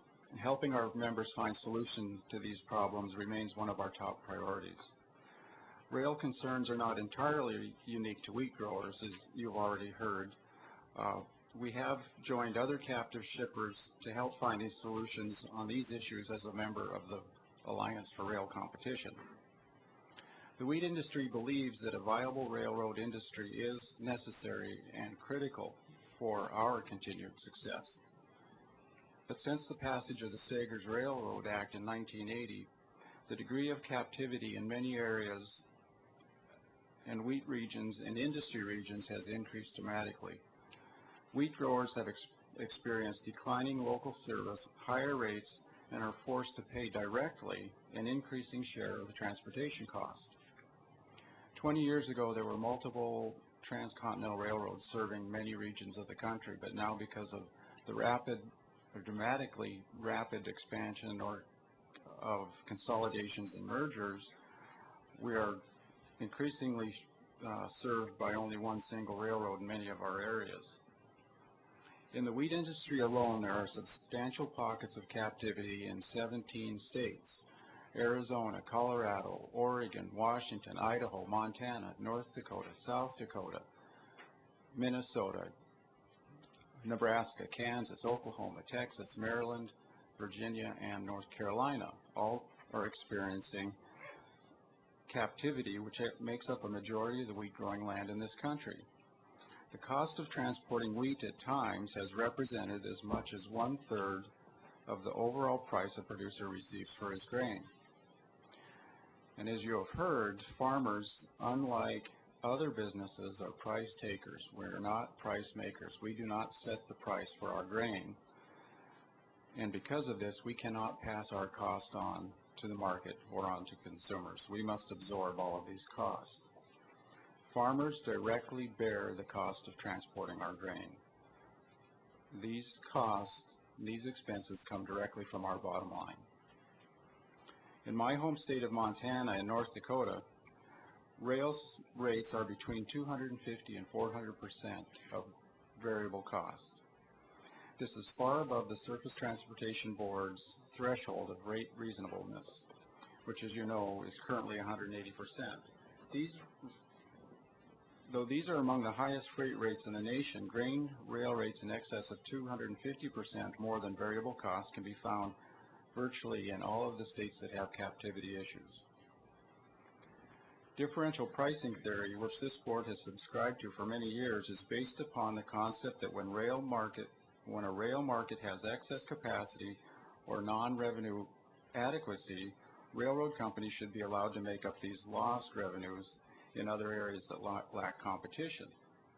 In today's market, where the nation is faced with increasing demands on rail capacity and railroads that are making record profits, differential pricing policy has moved from a revenue practice to a potential abuse of market power, where revenue levels are based upon a degree of captivity of rail shippers. We are very concerned that record profits are coming at the expense of those captive shippers that are paying in rates that are between the 250 and 400% of variable cost. The GAO report noted that of the large wheat producing areas in Arizona, Arkansas, Idaho, Missouri, Montana, New Mexico, North Dakota, Oklahoma, Oregon, South Dakota, Texas, and Virginia, only a single railroad is serving the crop growing areas. And many of these same areas show more than 75% of the industry tonnage originating on a single railroad. And when you overlay the GAO report study on these areas with a single railroad serving the crop producers, 50% of the tonnage is moving at rates in excess of 180% of variable cost. We have a rail industry that increasingly sees their preferred business model as moving larger and larger movements of single grade crop from a single origin to a single destination. Increasingly, we also see the direct cost of transportation shifted to the grain producer through greater trucking costs to a larger single origin facility. And what I'm talking about there, the railroad has experienced greater efficiency, and they have passed on some of that cost in lower freight rates to our producers. But because of this move to these large shuttle facilities, our producers are having to invest in their own equipment, larger trucks, transporting their grain further distances and paying directly for that additional transportation cost that is not reflected in some of the reported lower transportation costs by the railroads. Captive shippers, primarily at non-shuttle facilities, continue to suffer car and service disruptions, and in some areas are experiencing delays of 3 to 4 weeks after the promised delivery dates. The high rates and service problems I have just described continue to especially frustrate our producers in my region, especially when we just look across the border to see an effective Canadian system that has offered freight rates on wheat westbound right across the border that have been 25 to 30% lower than the freight rates that we pay on our grain moving westbound. We grow some of the highest quality wheat in the world, but yet we are being rendered or put at a competitive disadvantage in both domestic and foreign markets because of these shipping issues. When the Sagers Railroad Act and the ICC Termination Act promoted reliance on competition to protect shippers from unreasonable rates and unreasonable rate practices, captive shippers in my area or many areas in the country have yet to see the benefit of this.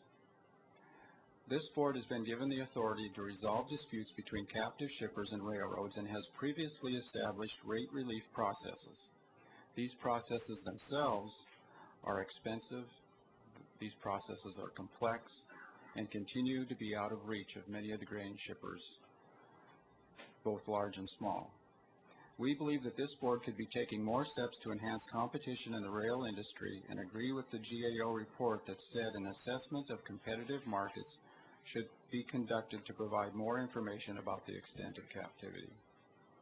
I'd like to close by saying that we firmly believe that the railroad industry can survive and prosper in a competitive market. We know from history that competition breeds innovation and efficiency. We believe at this time it is time for public policy in this area to be re-examined. Thank you for allowing me to provide these comments and look forward to answering any questions that you may have. Thank you, Mr. Schuler, and fellow panelists, and I commend you, all of you, for staying on schedule and getting through some important and detailed material. We'll turn to questions now,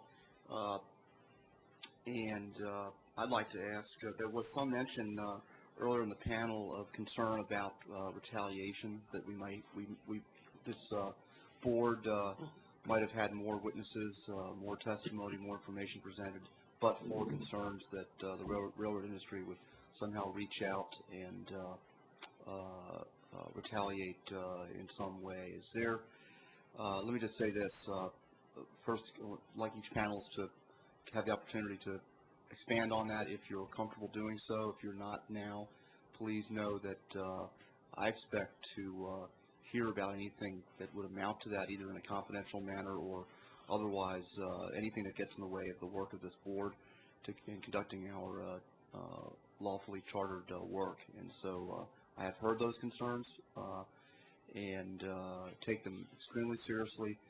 However, have not been able to see any specific evidence of that to know whether how real or how deep it is. But let me give folks a chance to expand on that topic if you so choose. Mr. Chairman, I will respond confidentially to you on that. Okay, thank you.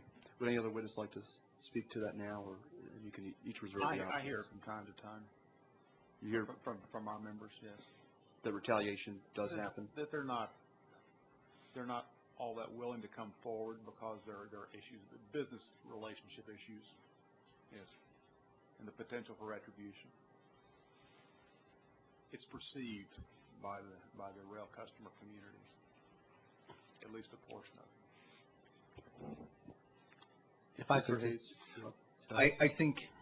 I think something that should be considered, especially true in the barley industry. A good number of our markets, the barley is a raw product that goes into that market or into their product, and they make their money from the product, the sale of the product. And I think some of this potential retaliation that you hear about is a concern of these industries that they will not be able to move their cash cow, that they will not be able to move their product, and so consequently they are quiet about the raw material sourcing transportation. Thank you. There was some discussion, Mr. Keith, I think you emphasized this in your remarks about the railroads conducting demarketing efforts in the ag sector. Could you expand on that? Is there actively a move away from, in your view, in your members' view, are the railroads less interested today in serving agriculture and grain, or did I, when you use the phrase demarketing, I want to make sure I fully understand that. There are markets that today that would grow if you could get rail service or a commitment of rail service that are not growing because of that. Some of the railroads are sizing their systems, their volumes, and they're telling some of the customers that you're only going to get 2 trains a week or a month, and that's all we can get based on our system. For example, there are situations where plants that are grain elevators would like to put an ethanol facility beside it that have been unable to get an agreement with the carrier to handle the volume. Those are just examples. I guess I'll throw this open to any of the witnesses. Mr. Hayes, would you like to expand on that point? If I could, I would like to. In my written testimony, I commented to this point, and I was at this meeting. We had a large international brewer that we courted very highly to bring into Idaho. They have constructed a malting plant in Idaho, which is a significant input or a significant advantage to Idaho producers. And as I was sitting in the governor of the state of Idaho's office with these folks, I heard the manager of this new facility, he's the vice president of the company, say this. He said, if I would have known what I know now about transportation in Idaho, we would have never located in Idaho. Now, this plant, through captivity, but this plant came in designed to increase. It's an 8 million bushel malt plant right now, with the capabilities of expanding to 16 million. The chances of that happening are almost slim to none because of the relationship they have with the carrier to move malt from their malt house to the brewer in Mexico City. In fact, I was just with this vice president, and he told me that they are running so close on their malt deliveries that they're afraid they're going to have to close the brewery in Mexico because they cannot get enough two-row Idaho malt into that brewery. Now that's a crisis. This is the largest importer of beer into the United States. I'll expand on that a little bit. When we sized that fleet, we went to the railroad in question and dealt with them on 4 separate occasions to give us the transit times. And then we sized the fleet 15% bigger than what their worst projected times were. And to date, I don't think they've met it within 50%. And so therein lies one of their biggest problems of trying to get consistent delivery, and now their fleet size is not big enough. for that plant. These are major multi-million-dollar investments. Vice Chairman Mulvey, do you have any questions? Yes, I do. Thank you. Mr. Keith, in your testimony, you mentioned that the railroads now require shippers to issue bills of lading, even though the Carmack Amendment requires railroads to issue them. Do you have any specific examples of that you could supply the board, where the railroads are not fulfilling their obligations under the Carmack Amendment? I'm going to let our counsel respond. Yes. We'd be happy to provide to the board tariff requirements of the railroads, calling upon shippers to furnish bills of lading and containing penalties if they make an error when they do so. I can't give you the tariff citations at the moment. Okay. With a greater reliance on shuttle trains, it means that grain has to move longer distance on state and local highways. And my understanding is this putting a tremendous burden on state and local roads. I understand some states have almost given up on maintaining their local farm-to-road networks because of the impacts of all the heavy trucks using those roads, which suggests to me that the states would have some interest in trying to make sure that these farmers get continued service by rail, and that the railroads continue to serve these smaller elevators so that less of this heavy traffic is moving on state roads. Do any of you aware of state and local programs that are designed to help the farmers to continue to keep the small elevators in operation and continued rail service to them? I believe there are some out there, but I'm not aware of specifics. Well, I believe in the state of Montana, the Department of Transportation is trying to work on a comprehensive transportation regulations and proposals, but we have been addressing the rail transportation rate issue in Montana since I think 1980 in a case that was called BN McCarty Farms versus BN, which you're all aware of, I'm sure. But because of these consolidations and mergers and movement to these large shuttle facilities, it has created quite a burden on our local roads, which our state and county cannot afford to maintain at this point. So that is a great concern for us. Yes. If I could point out, because I did come from the trucking industry, there are also so many variables from state to state as far as trucking regulations is concerned. Dale's my neighbor in another state. In his state, he can run 129,000 on highways. In my state, I can run 105,000 on my highways. Now, these highways are all built at the same standard, either the WASTO or ASHTO specifications. But due to a freeze placed on interstate highways back in the early 80s that froze the interstates at 80,000 pounds, and then the Sims Amendment allowed states to grandfather in, we have a hodgepodge of different weights. And so this puts those states that have less hauling capabilities at a disadvantage to those states that have higher weights. I just got through doing some analysis on my own farm for my 2005 haul, and you'll find it interesting to know, not counting the truck, not counting the driver, the registration, the license, the tires, and etc., only diesel fuel. It cost me 9 cents a bushel to haul my barley to my market for fuel only, and I'm extremely efficient. I'm very light on my lightweight, and I can go. I've got California doubles and go. Have California doubles, and I can go gross 92,000. So I'm very efficient, but the fuel costs alone were an incredible problem for us. So this is an issue for us, and I'm glad you brought it up, Vice Chairman. Thank you. Terry? We have a whole series of states that are starting to become rather proactive in this process. The state of Washington has purchased grain lines. Purchased grain lines. The state of Washington, for example, has purchased car fleets because some of the areas they need cars.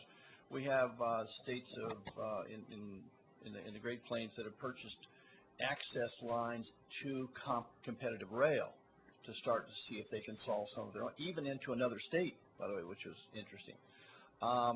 In Montana, for example, they developed a rail service competition council. One of the things that competition council, which is out of the governor's office, one of the things that that council is starting to look at is, do we need to identify and develop the core system below which we will not allow the system to go? In other words, the public cost outweighs the cost of keeping the rail lines. That's of necessity anymore. But the far more intriguing question is, as we've abandoned, as the rail systems have abandoned, they've really shifted from the private to the public and the farm sector. And the farm producers, while the facilities have grown more efficient, and gosh knows we need railroads, we need efficient ones, but they've grown more efficient at the rail level. But what's happened is the farm, what Dale was talking about, the truck process to those elevators, sometimes we're seeing waits of 3, 4, 5, 6 hours to unload. So the efficiencies have just been shoved away from the farm producer, and they're having to pick up all the inefficiency. And so this is of true concern now at the state levels, and you're seeing a whole series of states starting to engage in starting to address their problems and their concerns that are coming out of that. And it goes to what you're saying about state relationships. Mm-hmm. Commissioner Buttrey. Thank you. And looking at these issues, it's very easy to see how the discussion can turn to kind of an academic level, if you will.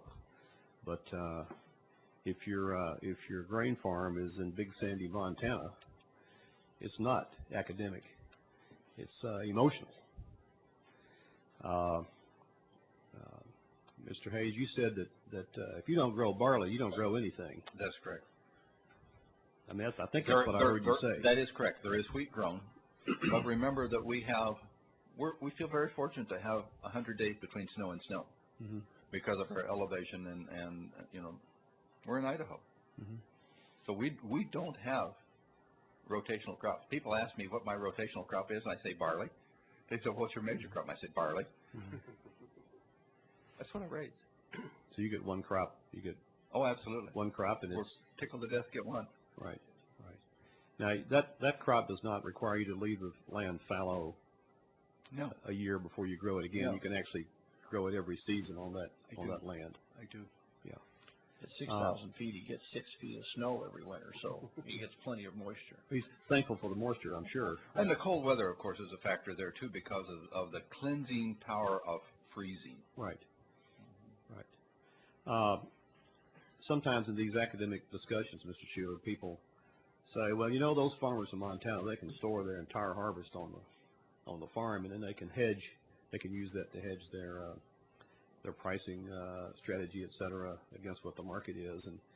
And this year is sort of an unusual year in many ways.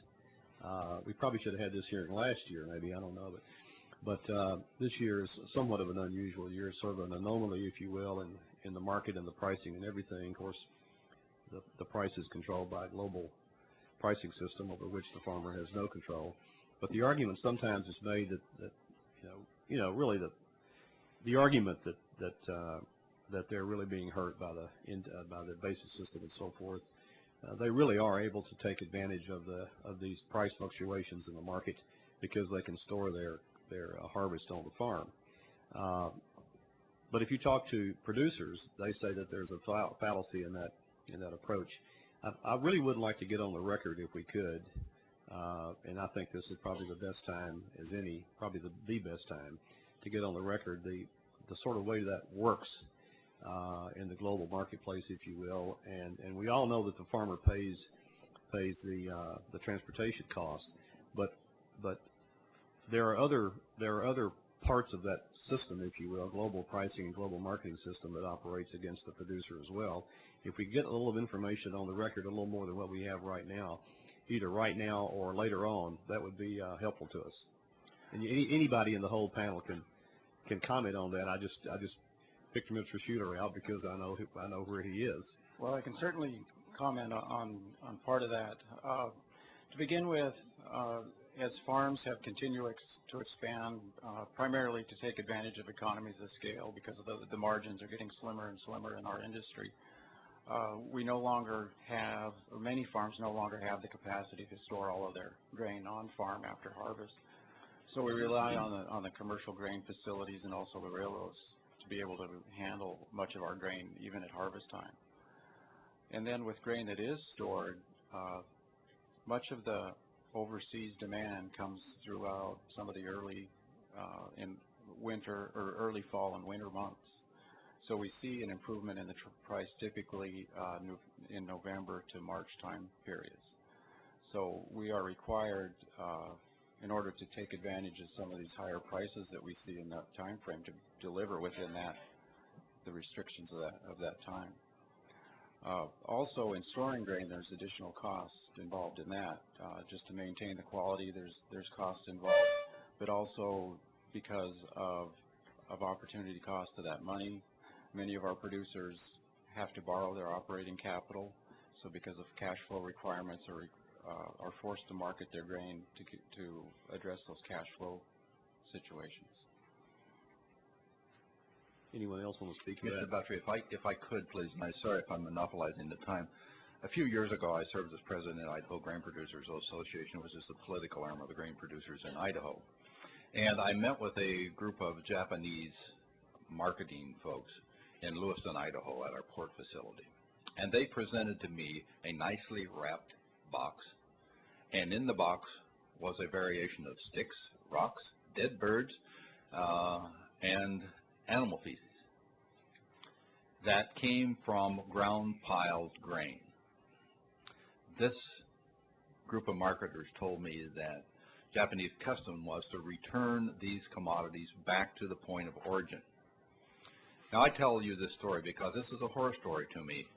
I don't have grain in these piles because I'm a barley producer and I farm 100 miles away from my home. In my hometown, due to the amount of wheat that is produced there, they ground pile wheat, milling quality wheat. These ground piles are 2 to 3 city blocks long. They're 40 yards wide, and they're probably 50 feet high. Millions of bushels of wheat. Now, they are moving those as fast as they can get them moved with the rail facilities available. Today, there is still in my hometown one of those huge piles left. I don't know how much wheat's in it, but this is milling quality wheat. This is what you eat on your table every day.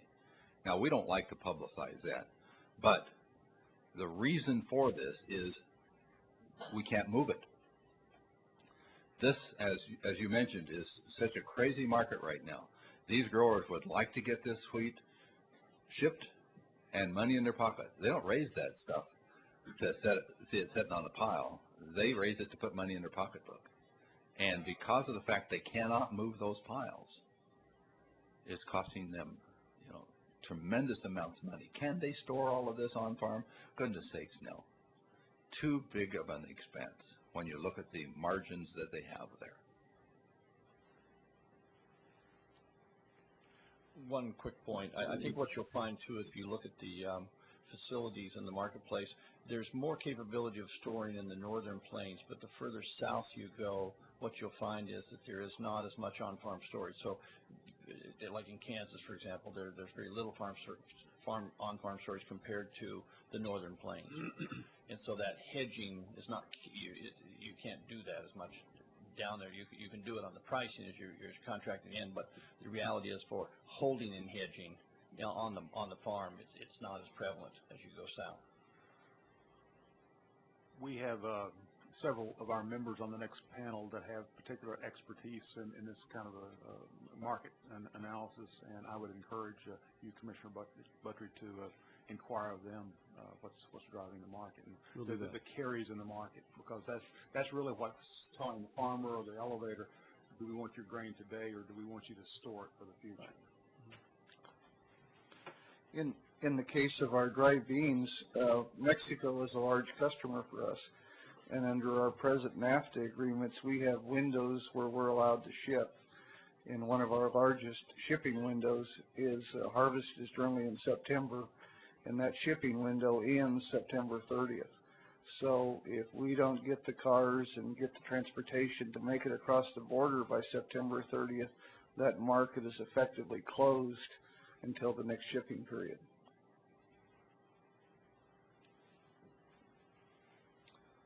I have a question for Mr. Hayes. You talked about I believe a 70% decline in U.S. barley production. That's correct. What's causing that? I've not noticed a worldwide drop in consumption. Maybe there had, but it's, who's producing it, and why aren't we? Okay, there are multiple factors, of course, that has caused the decline in barley production. As I pointed out, one of them being transportation. We have lost that dairy shed market that I referred to on the West Coast. Another thing that's causing this depletion in barley acres is the fact that the beer market is flat. As they looked at the statistics, the wine and spirits are on the increase. Now, beer is starting to rise, and as beer increases, obviously you cannot make beer without barley. Good beer. I got to throw that in. But the reality of it is, we as farmers have to look at where we can make the most money. Our largest barley producing state is North Dakota, or was North Dakota. And they have had tremendous decreases. I have a graph here just for fun, if you'd like to see what's happened to North Dakota. North Dakota production has gone from basically 2 million bushel, or 200 million bushel, down to about 40 million bushel in those 20 years. Now, the reason for this is they can make more money raising something else. Now, if their freight rates for barley is so high and corn has a lower freight rate, this is going to affect that farm bottom line. And once more, wherever they can make the money, this is where they're going to go. This is economics 101. It's what keeps us in business. That's as honest as I can be with you. Thank you.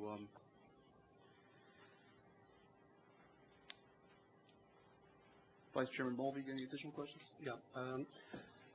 Mr. Hayes, you mentioned in your testimony that you tried to get the railroads to move as a backhaul some of your barley to the east, and they refused to do so. Did you file a complaint with the board about that, or did you contact our Office of Compliance and Enforcement on an informal basis to see if they could give you some assistance in negotiating with the railroads? Okay, remember that you know, I market my grain to a merchandiser or to someone that I contracted with.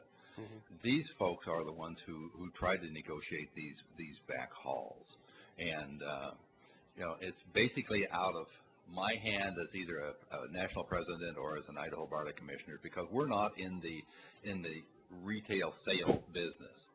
True, we grow it, mm-hmm. But as an individual farmer, I sell to an Anheuser-Busch, to a Grupo Modelo, to a Great Western Malting, whoever it may be, and then from there on, it's in their hands. Because we have available these people who do work with the railroads and do try and negotiate when these things arise, and very often we hear complaints, but they're not brought to our attention, so we can use our good offices to see if we can help you work a resolution, and often we are able to be successful working with the railroads. So, and we appreciate that. We appreciate it very much. Thank you. Mr. Brown, you mentioned in your comments loss of sidings, and I was wondering if you had any details about how many of your members have lost sidings, or whether there were any new sidings built, and were your members expected to contribute to the cost of those? Okay. I'll introduce testimony later on that. Okay. Mr. Keith, you talked about the lower rates for intermodal traffic compared to grain movements, etc. It's my understanding, and see if you understand it also, that part of the reason for the lower rates for intermodal traffic is a lot of the intermodal movements are moving on the long-term contracts, and that the railroads have not been able to renegotiate those contracts. And as they come due, they are renegotiating those contracts, and those rates are going up because, as we all know, a lot of the increase in capacity constraint has been due to this tremendous growth in intermodal traffic. And is that something that's going away over time as these long-term contracts for intermodal come due and the railroads renegotiate those contracts and begin raising those rates? In other words, are we looking at something which is a temporal phenomenon rather than a long-term one? I'm not really aware of that. I'm certainly aware of the long-term coal contracts, and we've seen some carriers that have renegotiated those in recent years and really jumped rates, which is an adjustment in the marketplace. We understand that, and they've been artificially low. But it's if what you say is true, then that's somewhat encouraging. I mean, we see we're greatly bothered by the fact that revenue per unit is growing in other sectors where the growth in the business is not. And we know that the major problem we face today with rail is capacity. And we would like to think that all classes of traffic are contributing a fair share of revenue to capacity growth. And so maybe the next panel, some of our members could better answer that than me. I think that's all I have. Commissioner Buttrey? That's all I have. I just had one last question for really anyone on the panel to respond, or all of you if you so choose. Certainly, we've heard much today, and I've heard in the past concerns about both actual rates, as we recognize what rates are, and then also additional costs for transportation, costs of car ownership, different costs that in some ways seem to have been shifted from the railroads to the farmers over the years. Sometimes we also hear, though, in the same vein, that there have been new bonuses or incentive payments that railroads are now offering that go to some shippers or some producers. Are any of your members experiencing any of the plus side, I guess, of that equation? Any type of incentive payment for volume or bonus payment? And if you could just make sure too, when you do your submissions for the record, we would appreciate if that is happening, that we see both the whole picture. Would anyone like to respond to that? Well, in Montana, especially in other regions in the nation, we're seeing the railroads, as we've mentioned, work towards these larger shuttle loading facilities. And they are passing on to these grain companies some incentives to help them pay for these facilities.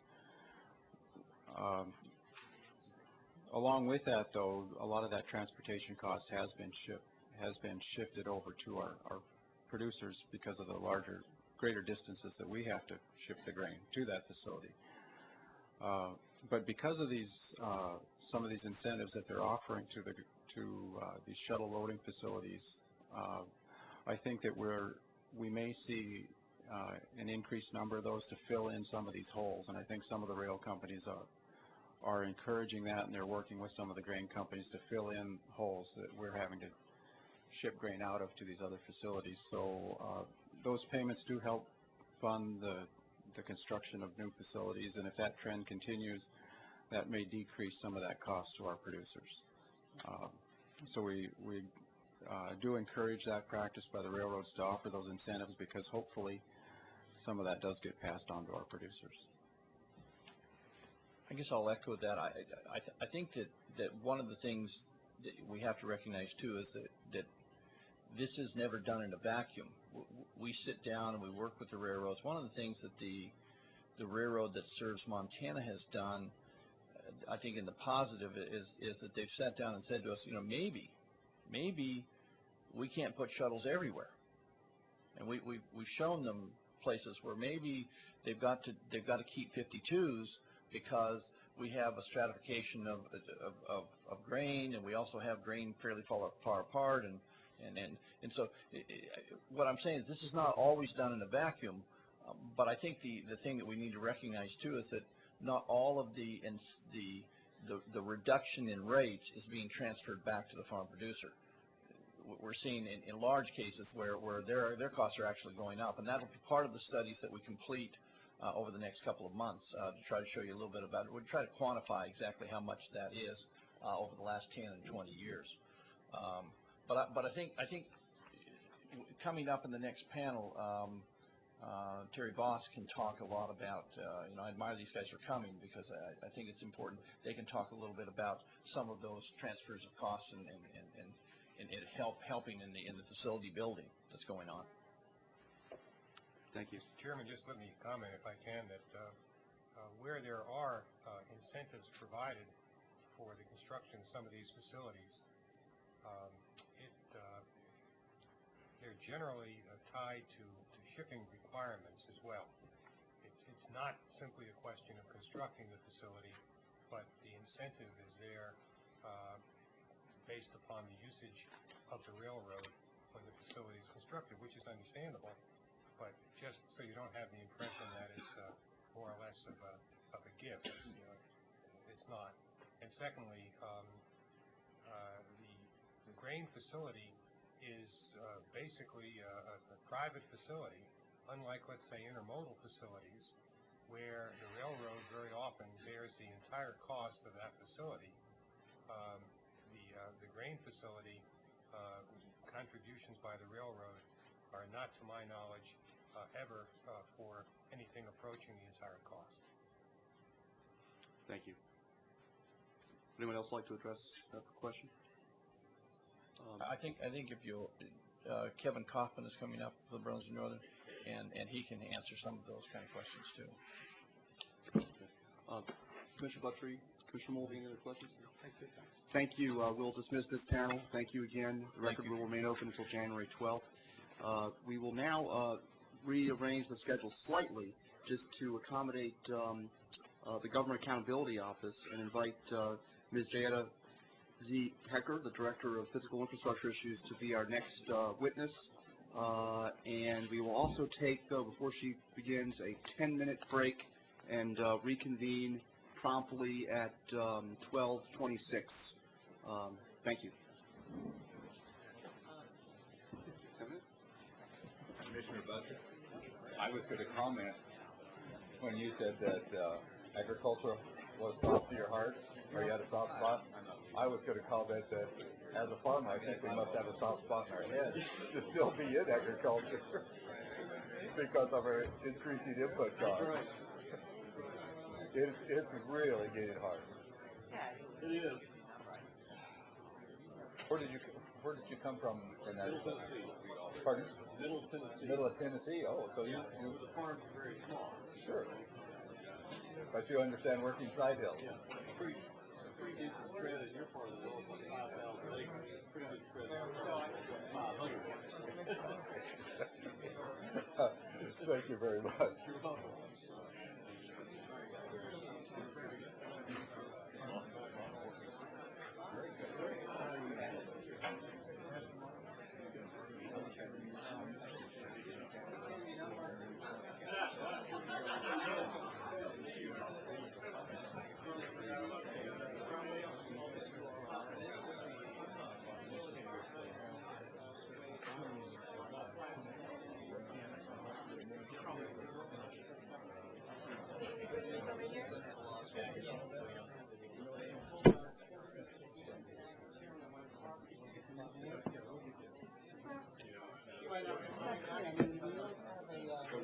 We don't have a rulemaking yet, so basically our budget is more than the areas of business. Now, we don't have a number of rulemakers.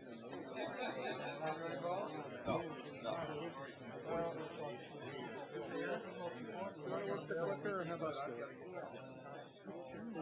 Agricultural shippers are I was waiting. I think that this will help inform that. All the fuel surcharges. You have a rulemaking later on. Our proposal is to make them more tied to fuels. Right now, they're tied to weight. And so capital shipments will be at a higher rate.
folks to take your seats and we'll get on with the hearing. Your microphone is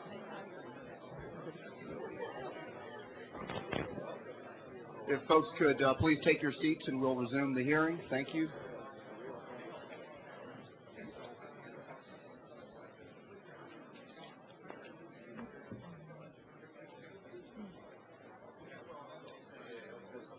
Our next panel consists of the Government Accountability Office, and we are very pleased to have Ms. Jayetta Z. Hecker, the Director of Physical Infrastructure Issues. Ms. Hecker, I hope you know I've been a avid consumer of your work for many years as a state official and as a federal official over at the U.S. Department of Transportation headquarters, and it has been useful, and we appreciate the time your team has spent working with our agency on your recent report and your past reports, and we look forward to hearing more about that today and having a few questions. Thanks so much for being with us. Please proceed. Thank you very much, Mr. Chairman. I want to start at the outset. What an honor it is really to be here. I've actually worked with each of you or seen you in other settings, and it's a great honor to be here to represent the fine work that I think our team has done and to contribute to this important debate.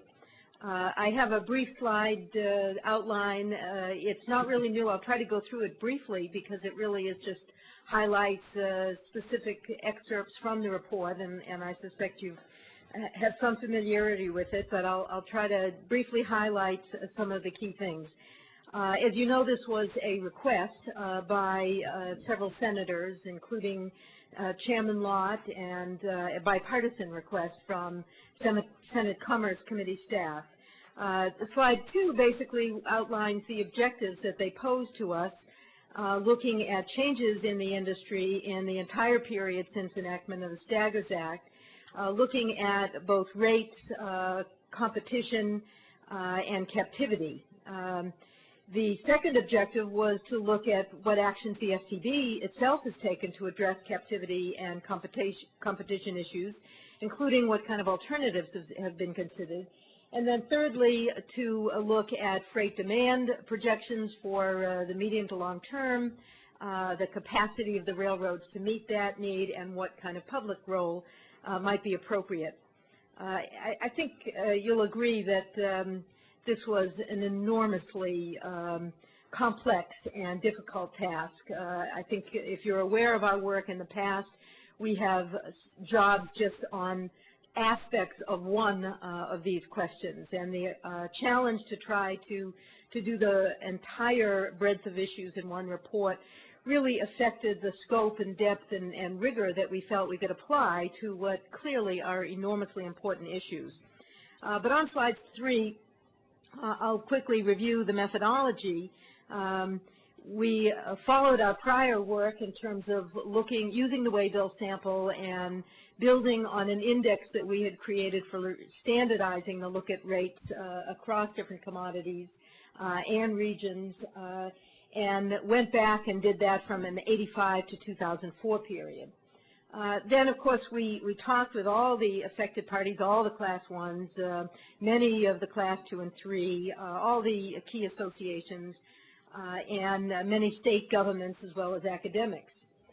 Then on that third question, of course, we reviewed an enormous range of projections that had been done, talked to railroads about freight demand, looked at the published studies, and in fact, one of the more interesting things we did was convene an expert panel. The composition of that is outlined in the attachment to the report, because there were such disparate views on a lot of these, and we knew that there wasn't a simple answer in the data that, oh, we'll just get in there and we'll sort this out and, you know, everyone will find that there's a factual answer to this. We knew there were very different views, and so we used an expert panel working with the Transportation Research Board to try to get a broad cross-section of views.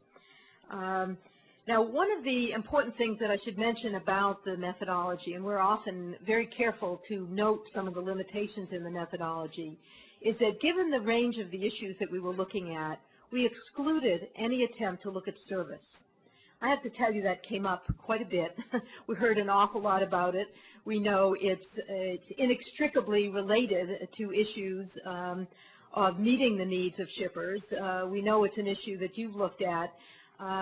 So while we set it aside, we heard a lot about it, and we believe solutions really are perhaps need to be closely entwined within an issue that we structurally kind of put outside the scope of a rigorous analysis in our work. Now, I've got just 2 slides on the issue of the basic changes since staggers, and the first one is simply a railroad tax-adjusted rate of return from 1980 to 2004. And as you see, while there was lots of volatility with different recessions, even after staggers, that as the industry has adjusted, really since the end of the early 90s recession, there's really been pretty general stability, some modest decline in tax return on investment by, this is just the class 1s. But as you know, of course, there are a number of other measures that unequivocally show that we've achieved many of the objectives of staggers, of getting an industry from the edge of disappearing, certainly from bankruptcy, to an industry that really has emerged into a far healthier industry, taken a lot of actions that the new freedoms of staggers allowed, right-sizing, workforce adjustments, innovation, and new technology. Now, the slide 6 actually basically looks at some of the key changes also that while some revenues have increased, costs have shifted, and charges are not accurately tracked. This is basically an overview chart, and I'll start going into more detail on what some of the effects on rates have been.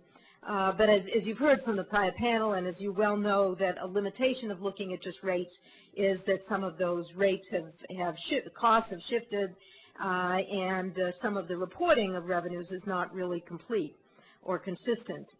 Then turning to slide 5, this is really the broadest overview of our completing the analysis of what's happened to rates since '85. And basically, there was that solid line. I'm on slide 5. It's not there. There it is. The solid line is basically the overall decline in industry rates.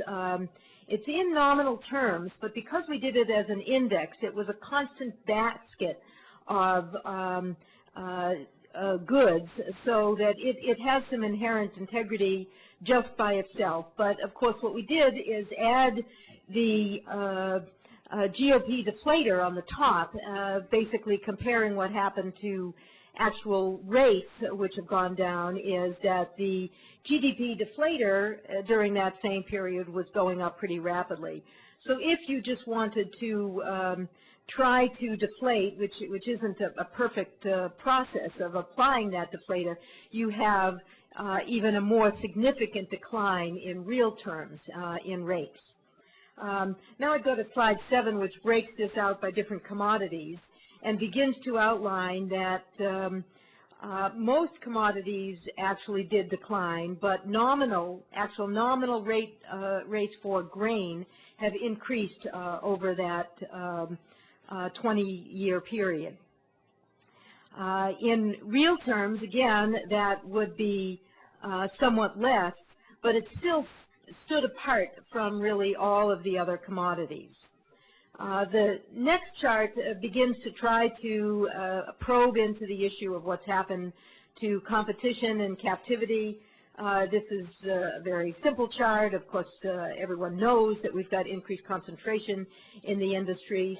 This is the market share of the 4 largest, well above an amount of historic concern to the Justice Department.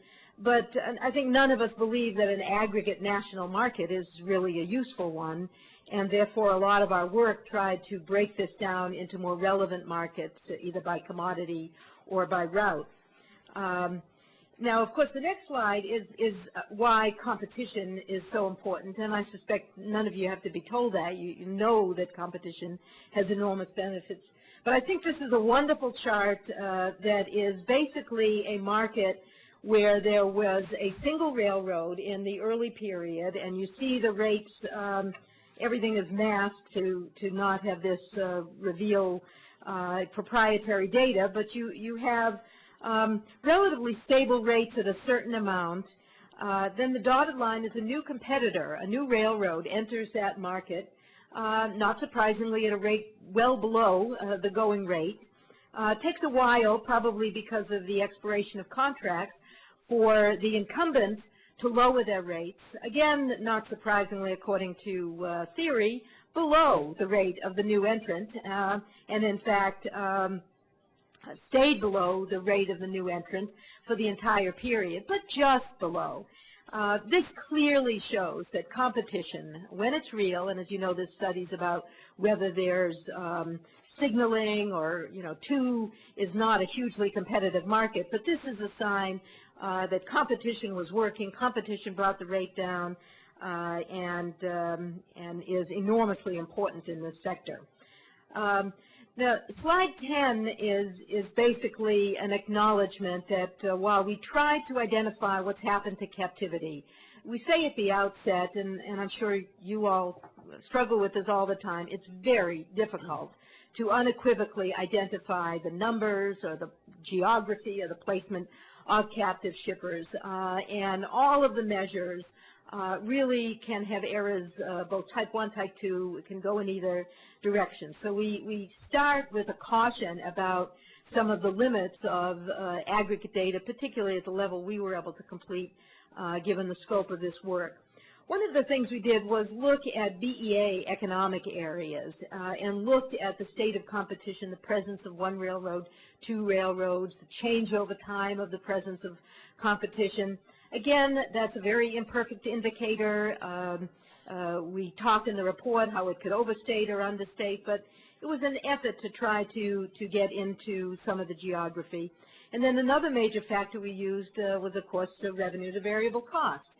And as the chart shows, we know very well that it is itself a very imperfect indicator, that in fact, as year 2 shows, if costs go down and they're all passed on to a shipper, the ratio, just because of the algebra, could actually increase, and there's nothing nefarious, nothing that itself is a sign of anti-competitive behavior or abuse of a market position. So inherently, we would never say that everyone over 180 is a captive shipper, and or that that's necessarily a pure observation about captivity. Slide 11, we start to summarize the results of our analysis, looking at all the measures we could pull together. And basically, we had a couple of interesting observations going in 2 different ways.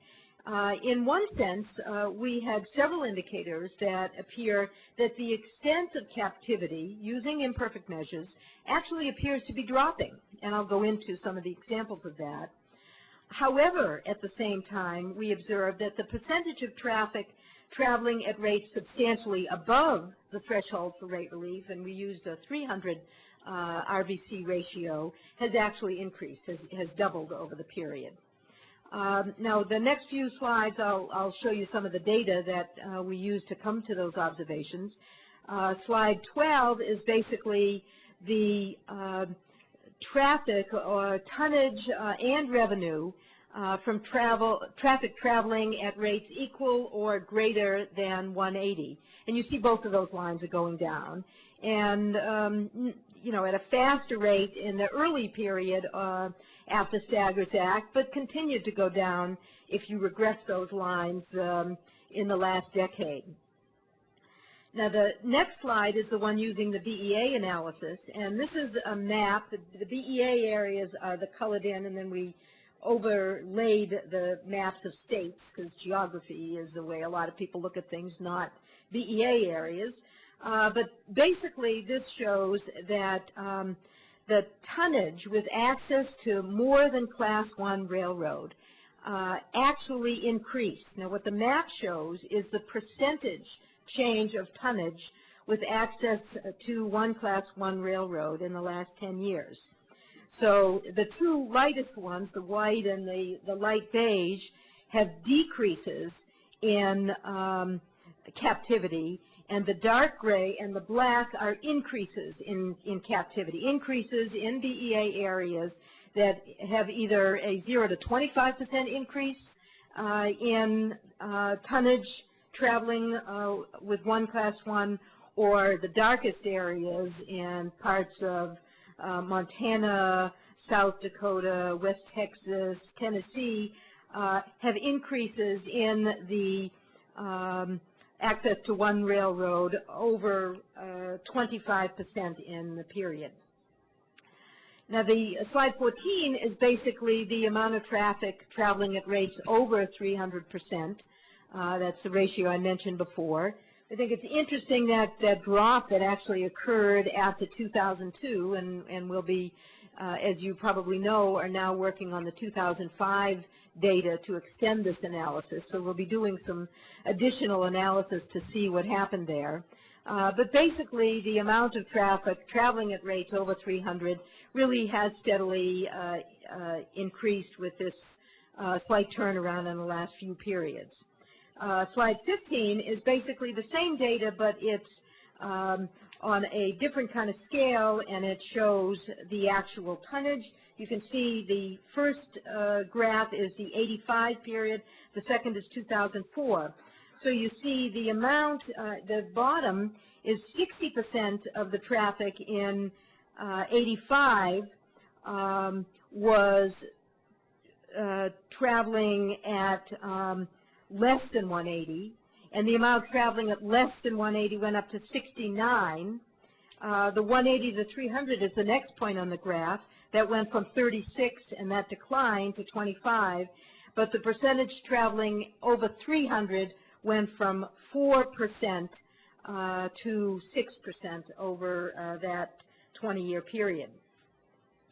Again, we took the traffic traveling over 300 on slide 16 and mapped that into the BEA areas. And again, you can see very specific pockets where you have the greatest ratios of RVC and the captivity.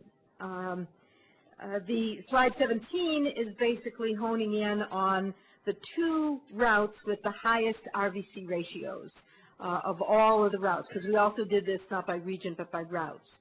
And these two routes are Minot to Portland and Billings to Portland. And for both of those, you see after 98, very, very significant increases in the RVC ratio. And while there may be lots of explanations, and we know the imperfections of the measure, looking at this specific data, it was more rate-driven than cost-driven. So we believe there could be lots of factors that might explain this, not all of which would suggest the potential of an exercise of market power, but in fact, where they're rate-driven and it's not passed through to the shipper, there's some real indication that this merits further review. The chart 18 is another one that tries to map Class 1 access to one rail, or access to only one Class 1 and traffic over 180. Again, the dark areas are the percent of tonnage over 180, again, is in those pockets where there is the access to only one railroad. Slide 19 moves us to question 2, which was basically what actions the STB has taken and what alternative approaches there are. We start by noting the very broad authority in our view that you have as a board to both monitor the industry and inquire into and report on industry practices. And we juxtapose this with the more adjudicatory role, which is more prominent. Oh, that's me. I'll wrap up. You can proceed. Okay. The authority to us is an important one that we think is something that we then build our recommendation on. The board, in fact, of course, has taken many actions, both with the simplified guidelines and has taken some action to review access and competition. But in fact, we conclude that there's really been little effective relief for shippers who are captive. And that's the whole balancing of stackers. Let competition work where it can work. But the whole mission, in many ways, of the board, or the ICC initially, was where captivity, where competition doesn't exist, where there's market dominance, where there's market power, work to either try to promote competition or provide relief. And in fact, I think neither of those remedies have really effectively been instituted in the course of the past 20 years. Slide 20, is part of our conclusion in this area, that in our view an assessment of competitive markets would potentially identify the basis for further action by the board. The second is that improvements in the rate relief process, where you can't promote competition and prevent the need for relief, you still need to try to get this relief process working, and we know you're working on that issue. And then, of course, the balancing, we recognize the continuing balance is always an issue. But because of the lack of real access, we wonder whether there isn't need for balance a little bit more on the other side, but not forgetting the fact that we need a viable, performing, revenue-adequate rail industry. That brings me to the third issue about future demand, capacity, and the federal response. We all know that there are forecasts for significant freight rail growth. The capacity of the railroads to really meet that demand is somewhat uncertain. Rail capacity investments can produce not only private benefits, which ought to be sufficient to motivate private investments, but they produce public benefits. And in fact, already there have been public sector investments in freight railroads across the country. We identified over 30 states that had already published some freight rail plans, and many had been taking some action. Now, our conclusions in this area built on the fact that DOT, as you well know, has been moving aggressively in trying to develop a national freight policy. Our concern is that the status quo is not a neutral freight policy. We don't have a freight policy in effect right now. We have very mode-biased investments. We have a stovepipe structure of a national transportation policy. It's not promoting balanced decision-making by states in infrastructure. It actually disadvantages railroads with the de facto subsidy that's given to trucking by their costs not being covered and all the risks of their capital infrastructure borne by the public sector. So we don't have a mode-neutral national freight policy, and that disadvantages rail. And in fact, as the CBO report and others have said, before we ought to consider a new national subsidy to promote rail investment, we ought to remove the distorting effects by existing subsidies. So we're basically calling for a much more mode-neutral approach where federal programs treat freight modes more equitably, and to come up with an approach that would focus any kind of public support, whether it be federal or state, on public benefits. The conclusions on 23 then, clearly the Staggers Act has achieved many of the benefits and objectives set out by the Act, and in fact we conclude that widespread changes to the relationship between railroads and customers is really not needed. But however, we are concerned that pockets of potential captivity appear to remain, and relief is not available to many of the shippers in this area. And we think there's an open question whether these rates reflect reasonable pricing practices or might reflect an abuse of market power. We do, however, recognize that our analysis was limited both by the time, the scope, the data that we used, the proxy measures that we used, but we think it was a sufficient first step to put us in a position to call on the board to use your broad statutory authority to inquire into and report on rail industry practices and mostly observe whether there are ways to promote competition and enhance the performance of the whole sector and, in fact, prevent the need for relief after the fact. The recommendations on page 24, as you know, we call for the STB to undertake a rigorous analysis of the state of competition. We also have a smaller recommendation about methods of data collection and trying to get more uniformity, consistency, and accuracy in railroad reporting of revenues. And then finally, we call on DOT, as it moves toward developing a national freight policy, to pay attention to creating a level playing field for all modes, and to develop mechanisms to assess and maximize public benefits. And I guess I wonder, just kind of adding on here with the opportunity to be before you, whether there's actually a connection with the central role of the board in looking at the performance of the industry, being concerned about the revenue adequacy of the industry, that this board might not have some role to contribute to the department's view, and recognizing the important role that freight rail can play, and provide your expertise on what this national rail freight policy ought to look like that doesn't continue to disadvantage the freight rail sector, and what kind of appropriate public response makes sense. That concludes the summary of the remarks, and I'm very honored to take any questions if I can try to clarify what we've done or what our conclusions are. Thank you, Ms. Hecker, for your detailed presentation.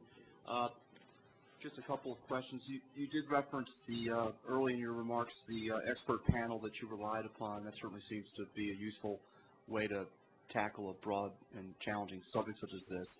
Did you face any problems or challenges in getting sort of objective views from the panel? I mean, clearly in looking, I saw a lot of familiar names, very respected familiar names in most cases. Typically, many of them draw salaries from entities or institutions or companies or associations that have, various perspectives on these issues. And we struggle with that too, frankly, because when we go out and look for employees, our agency has somewhere in the area of 40% of our current staff are retirement eligible. As we look forward at succession planning and figuring out where we're going to find good people. Certainly some of the good people come from the field where they work as customers of or on the part of railroads, trying to make sure we get good people that are objective. Was the panel useful to you, and did you feel you got an objective snapshot of what's going on? In short, I would say yes, it was useful. We have done a number of panels where we were a little bit more successful in identifying more areas of consensus. If you've ever worked with the TRB to help pull one of these informal panels together, they're very clear to say you don't push the panel to consensus. They have their own methodology for getting consensus. So in that sense, there was a real mix of view. We tried to design it so that it wasn't just shippers versus railroads, but more people with a more analytical view of different ways of looking analytically at the industry. And then we had a period of presentation by shippers represented by the Knit League, and they brought in some shippers, and a period of presentation represented by AAR, and they brought in some railroad representatives. So we tried to not have it be just this is what the railroads think, this is what the shippers think, but at the end of the day, I would say it was corroborative with the broader range of analysis that we did and the other research and studies that we used. So it was certainly useful, but not dispositive, as lawyers would say. Okay. You mentioned in one of your recommendations that the STB should collect more data from industry and more data generally. Any specific examples that come to your mind of types of data we should be gathering? Well, one of our observations was I think it's called the miscellaneous category that fuel is under. And when we tried to examine, and it's been rapidly growing. It's not a huge part of rates, but it's rapidly growing. And what we found, I think as you found when you did your fuel hearing, that railroads were reporting very inconsistently. So it's a very unreliable indicator.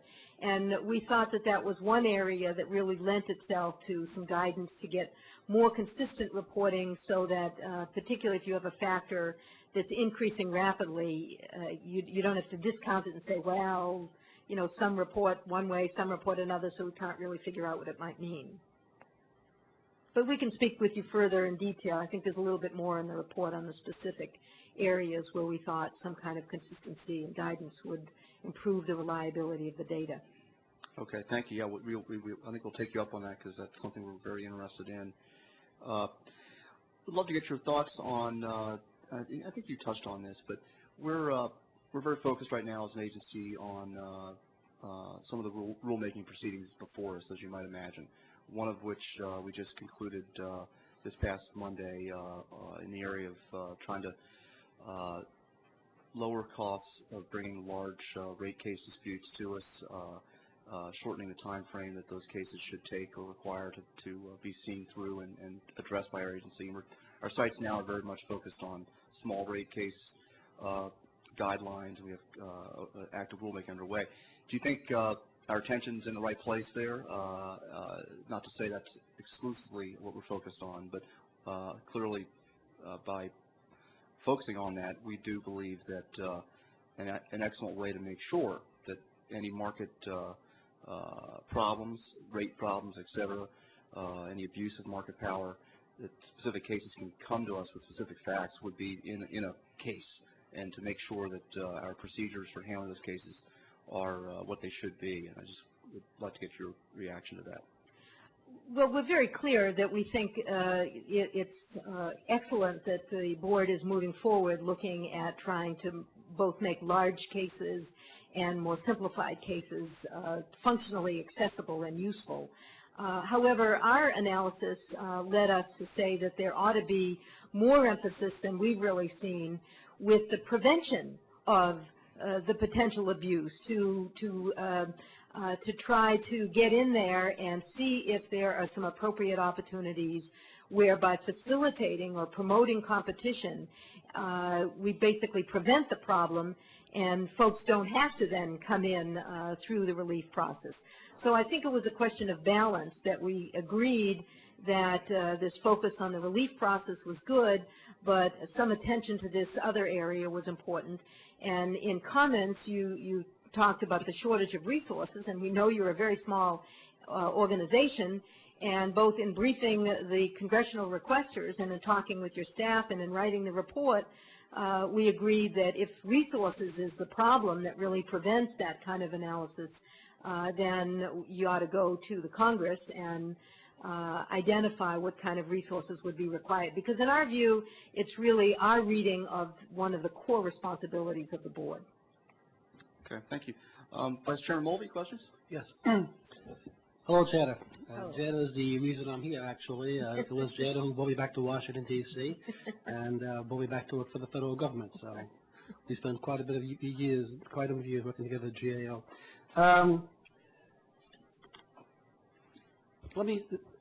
While I thought the report was very good and very, very helpful, there was one thing that did stand out to me and sort of bothered me. I want you to address it if you can, and that is the use of the BEA areas and the observation that that gave you evidence that the degree of captivity in the country was lessening, because it strikes everybody that it can't lessen unless shippers are getting more service from more railroads.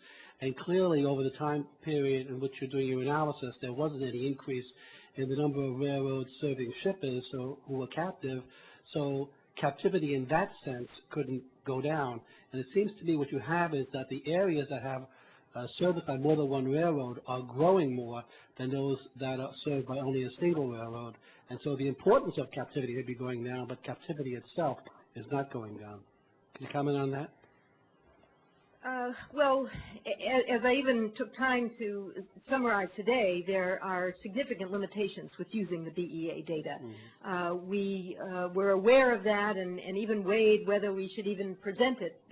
And in the report we say there are at least 3 factors: that it could understate captivity, and I think we itemized 2 where it could overstate captivity. So it's very rough and it's very illustrative, but it was some of the best geographic data that we thought we could try to use. So we are by no means coming up with strict conclusions. Now, the other piece of data, of course, is the amount of traffic traveling over 180 is steadily going down. we don't take that as a perfect measure either. So that's why we only say that it appears that it is the amount of captivity may be decreasing. I don't think we have a definitive observation, and it's in fact part of the reason why we hope that the board would really look more in depth with your ability to subpoena and to cross-examine, that you can get the data, you've got access to the data that and the parties that obviously we don't have. One of the things you suggest that the STB do this study, but as you point out, we really don't have the resources, and getting more money from the Congress these days is not the easiest thing to do. But in the safety legislation, there was an allocation of $1.8 million for the TRB, who you obviously are familiar with, to do that kind of an analysis of the railroad industry, its future, the role of regulation in the 21st century, and the like. And we could help TRB to get the data it might need to the extent it would need data to do that kind of analysis. And wouldn't TRB be a better place to do it than have the STB sort of self-analyze itself? You know what they say about lawyers and doctors who have themselves for clients or patients. So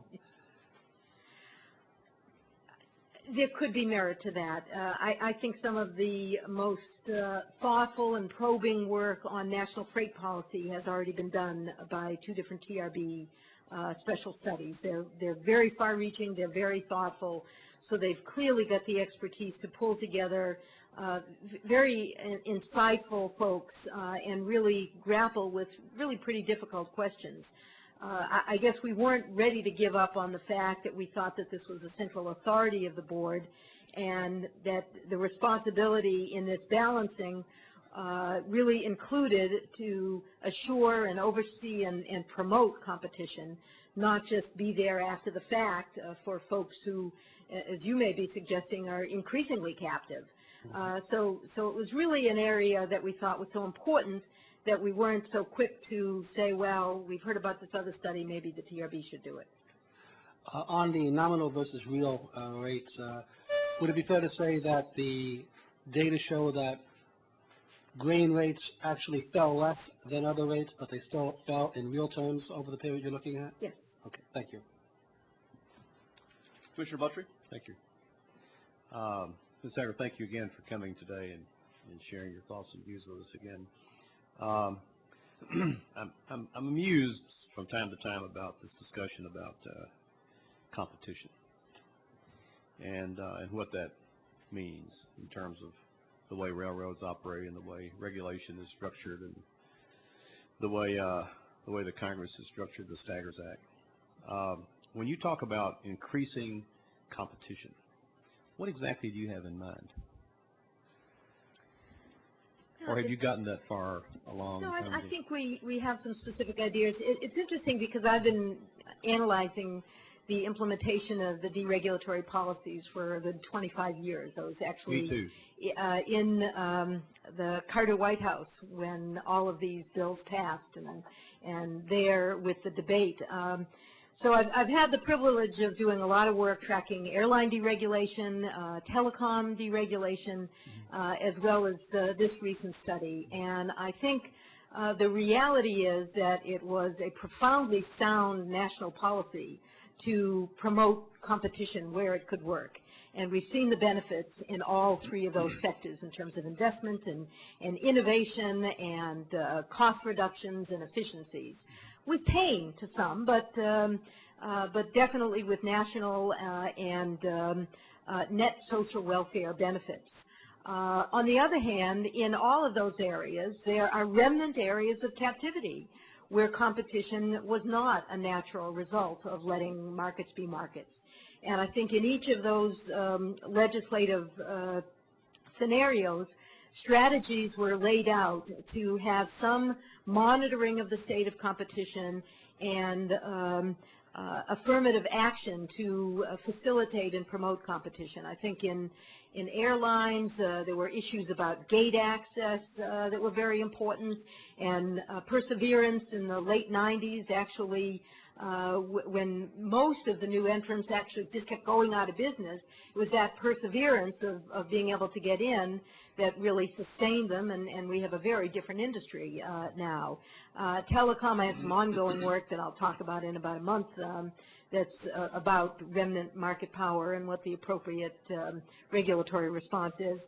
But in the rail area, I think there are policies that are not without costs, but the areas of reciprocal switching, of access, the four areas where we drew the maps to try to make it clearer what these policies were. We know these have been the subject of decisions in the past, but we understand the board has the authority, if not perhaps the responsibility, to review decisions where there are material changes in circumstances or fact that might justify looking at some of these decisions that may be able to promote competition, facilitate the performance of the market, really to the betterment and the performance of the industry.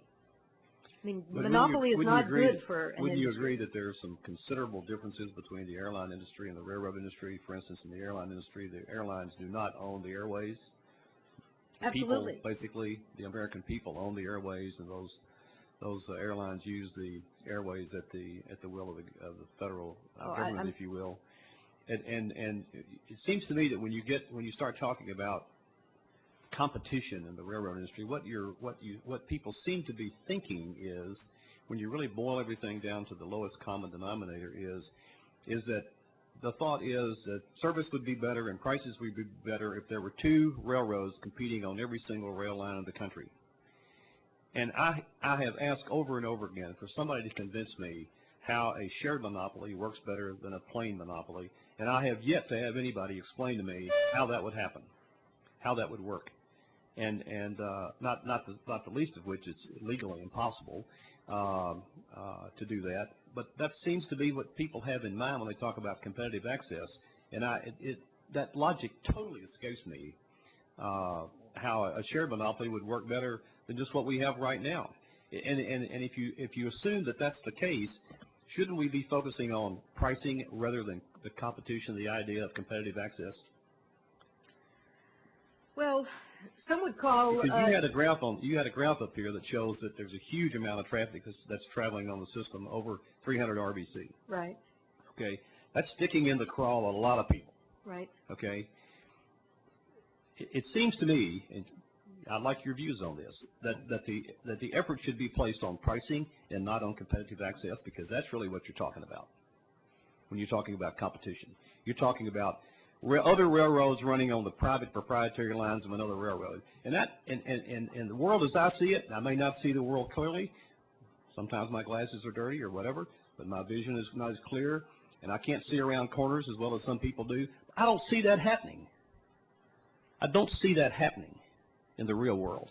So shouldn't we change our focus from the idea of competitive access or forced competitive access, or taking something that belongs to someone else away from them and giving it to someone else because they think they'd be a better steward of that resource, and start talking about pricing policy and how you figure out some way to get at the pricing side, the price side of transportation at those levels? But it's such an important topic, and it isn't appropriate to try to have a long discussion here. Those are very, very important issues.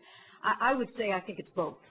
And I think that's what our recommendation was, to really re-examine the state of competition in this industry, these pockets of apparent captivity, and whether there are some measures, including those well within the authority of this board, where it's not a shared monopoly, it's new entry, it's real competition, by just changing some of the access rules. And if they represent a taking or a reduction of rights where decisions and investments were made, maybe that's an area where there's some public compensation, if there are enough public benefits to providing a more competitive environment. I mean, you heard from the prior panel, I mean, we have whole sectors that are really struggling, and when you look to the future, we don't have the capacity to handle it. We need to be functioning much more efficiently, and I think in monopoly situations, you have the least amount of innovation, you have the least amount of efficiency,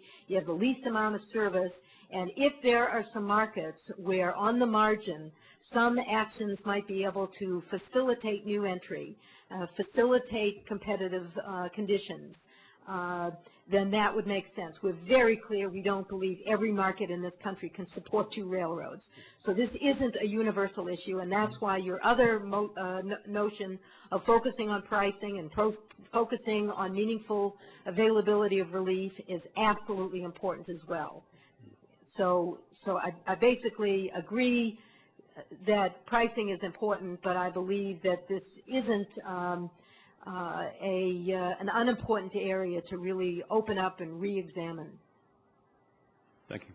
Ms. Hecker, the report did a nice job of encapsulating the sort of post-Staggers history a little bit, and kind of was a reminder to me how far we've come in many respects. And I know the last year or so, upon the 25th anniversary of the Staggers Act, there was a lot of discussion and some time for reflection.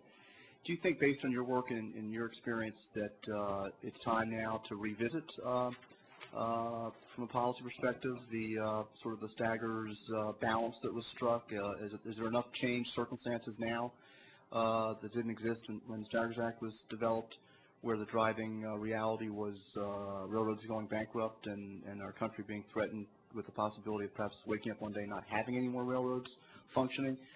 There's enough change where it's sort of, to use a card-playing metaphor, it's sort of shuffle up and redeal, and what should we be recommending to Congress in that regard? We were very clear that we didn't call for a re-examination of the Staggers Act. I think what we said is that so much has worked quite well, and the emergence of a relatively healthy and in many areas innovating rail sector is very, very important, and has been important to the economic growth and logistics efficiency in this country. On the other hand, I guess I'd just go back to the simple point about the balance, that we just wonder whether there wasn't an appropriate opportunity to re-examine the balance issue. And I personally have a view, and I think it's in the report because I'm not supposed to have personal views, but I think the issue of revenue adequacy and how revenue adequacy is defined and what role it plays in the regulatory process looking forward a decade or more is an emerging issue of some significance. And we do have a small footnote, we didn't make a big thing of it, that there are those who say that the best next step is for you all to find different jobs. That basically the full deregulation of the sector is to close down the STB, to have the industry completely subject to antitrust laws, and whatever very limited remnant function might be required to, I guess, put that in DOT, if those aren't the same folks who are calling for the elimination of DOT. But we're aware that there are those who think that that is actually a useful deregulatory step, and still advocating that as that we've come far enough. We basically said enough is working well, don't change the whole thing, don't re-regulate, and don't throw the baby out with the bathwater. Let's look at the balance of implementation and the balance of focus by the board. Thanks. Vice Chairman Mulvey, any additional questions? Yeah. You mentioned about the revenue adequacy of the railroads, and of course that balances their revenues with their cost of capital and whether or not they earn enough. And the board actually is taking a look at that and how we go about calculating whether the railroads are revenue adequate. We do this discounted cash flow approach to measuring revenue adequacy, but some have suggested that there are other techniques that Wall Street use, like CAPM, for example, which might give you a different estimate as to the returns on the railroads. And I'm told that the Federal Reserve has moved over the years from a discounted cash flow formula to a CAPM approach. Are you familiar with the way the Fed goes about measuring the cost of capital for its member banks at all?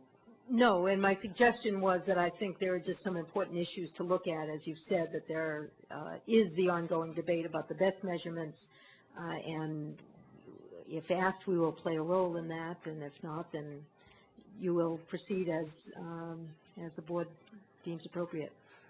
Chairman Butcher talked about the importance of competition, and clearly it is an important component of transportation and getting good service and good rates. But the railroad industry is fairly unique in the way it's structured, as he points out. Along with pipelines, the infrastructure is owned by the carrier. The railroads have said that legislation that calls for open access or reciprocal switching constitutes basically re-regulation. Would you agree with that, that would be re-regulation, as you understand regulation? No, I don't. I think re-regulation is, we actually were recently asked to whether the airlines should be re-regulated with all of their financial problems and pension problems. Wouldn't the nation be better off if we just re-regulated? And so we examined that issue. And the return of rigorous price and entry regulation, that government bureaucrats know, where trains ought to go and what they ought to charge and what packages or innovations they ought to make. I mean, that's obviously, that's what re-regulation is. And promoting competition, enhancing competition, assuring competition, I think is a pro-competition posture that's an appropriate one by the government, measured to be sure. But I don't believe carefully devised actions to facilitate and promote competition are the exact opposite of re-regulation. I agree. Thank you. Commissioner Buttrey, any questions? Thank you. That concludes our questions. Ms. Hecker, thanks so much for being with us, and we look forward to working with you and your staff. That's right. Thank you. We will now take a break for some lunch.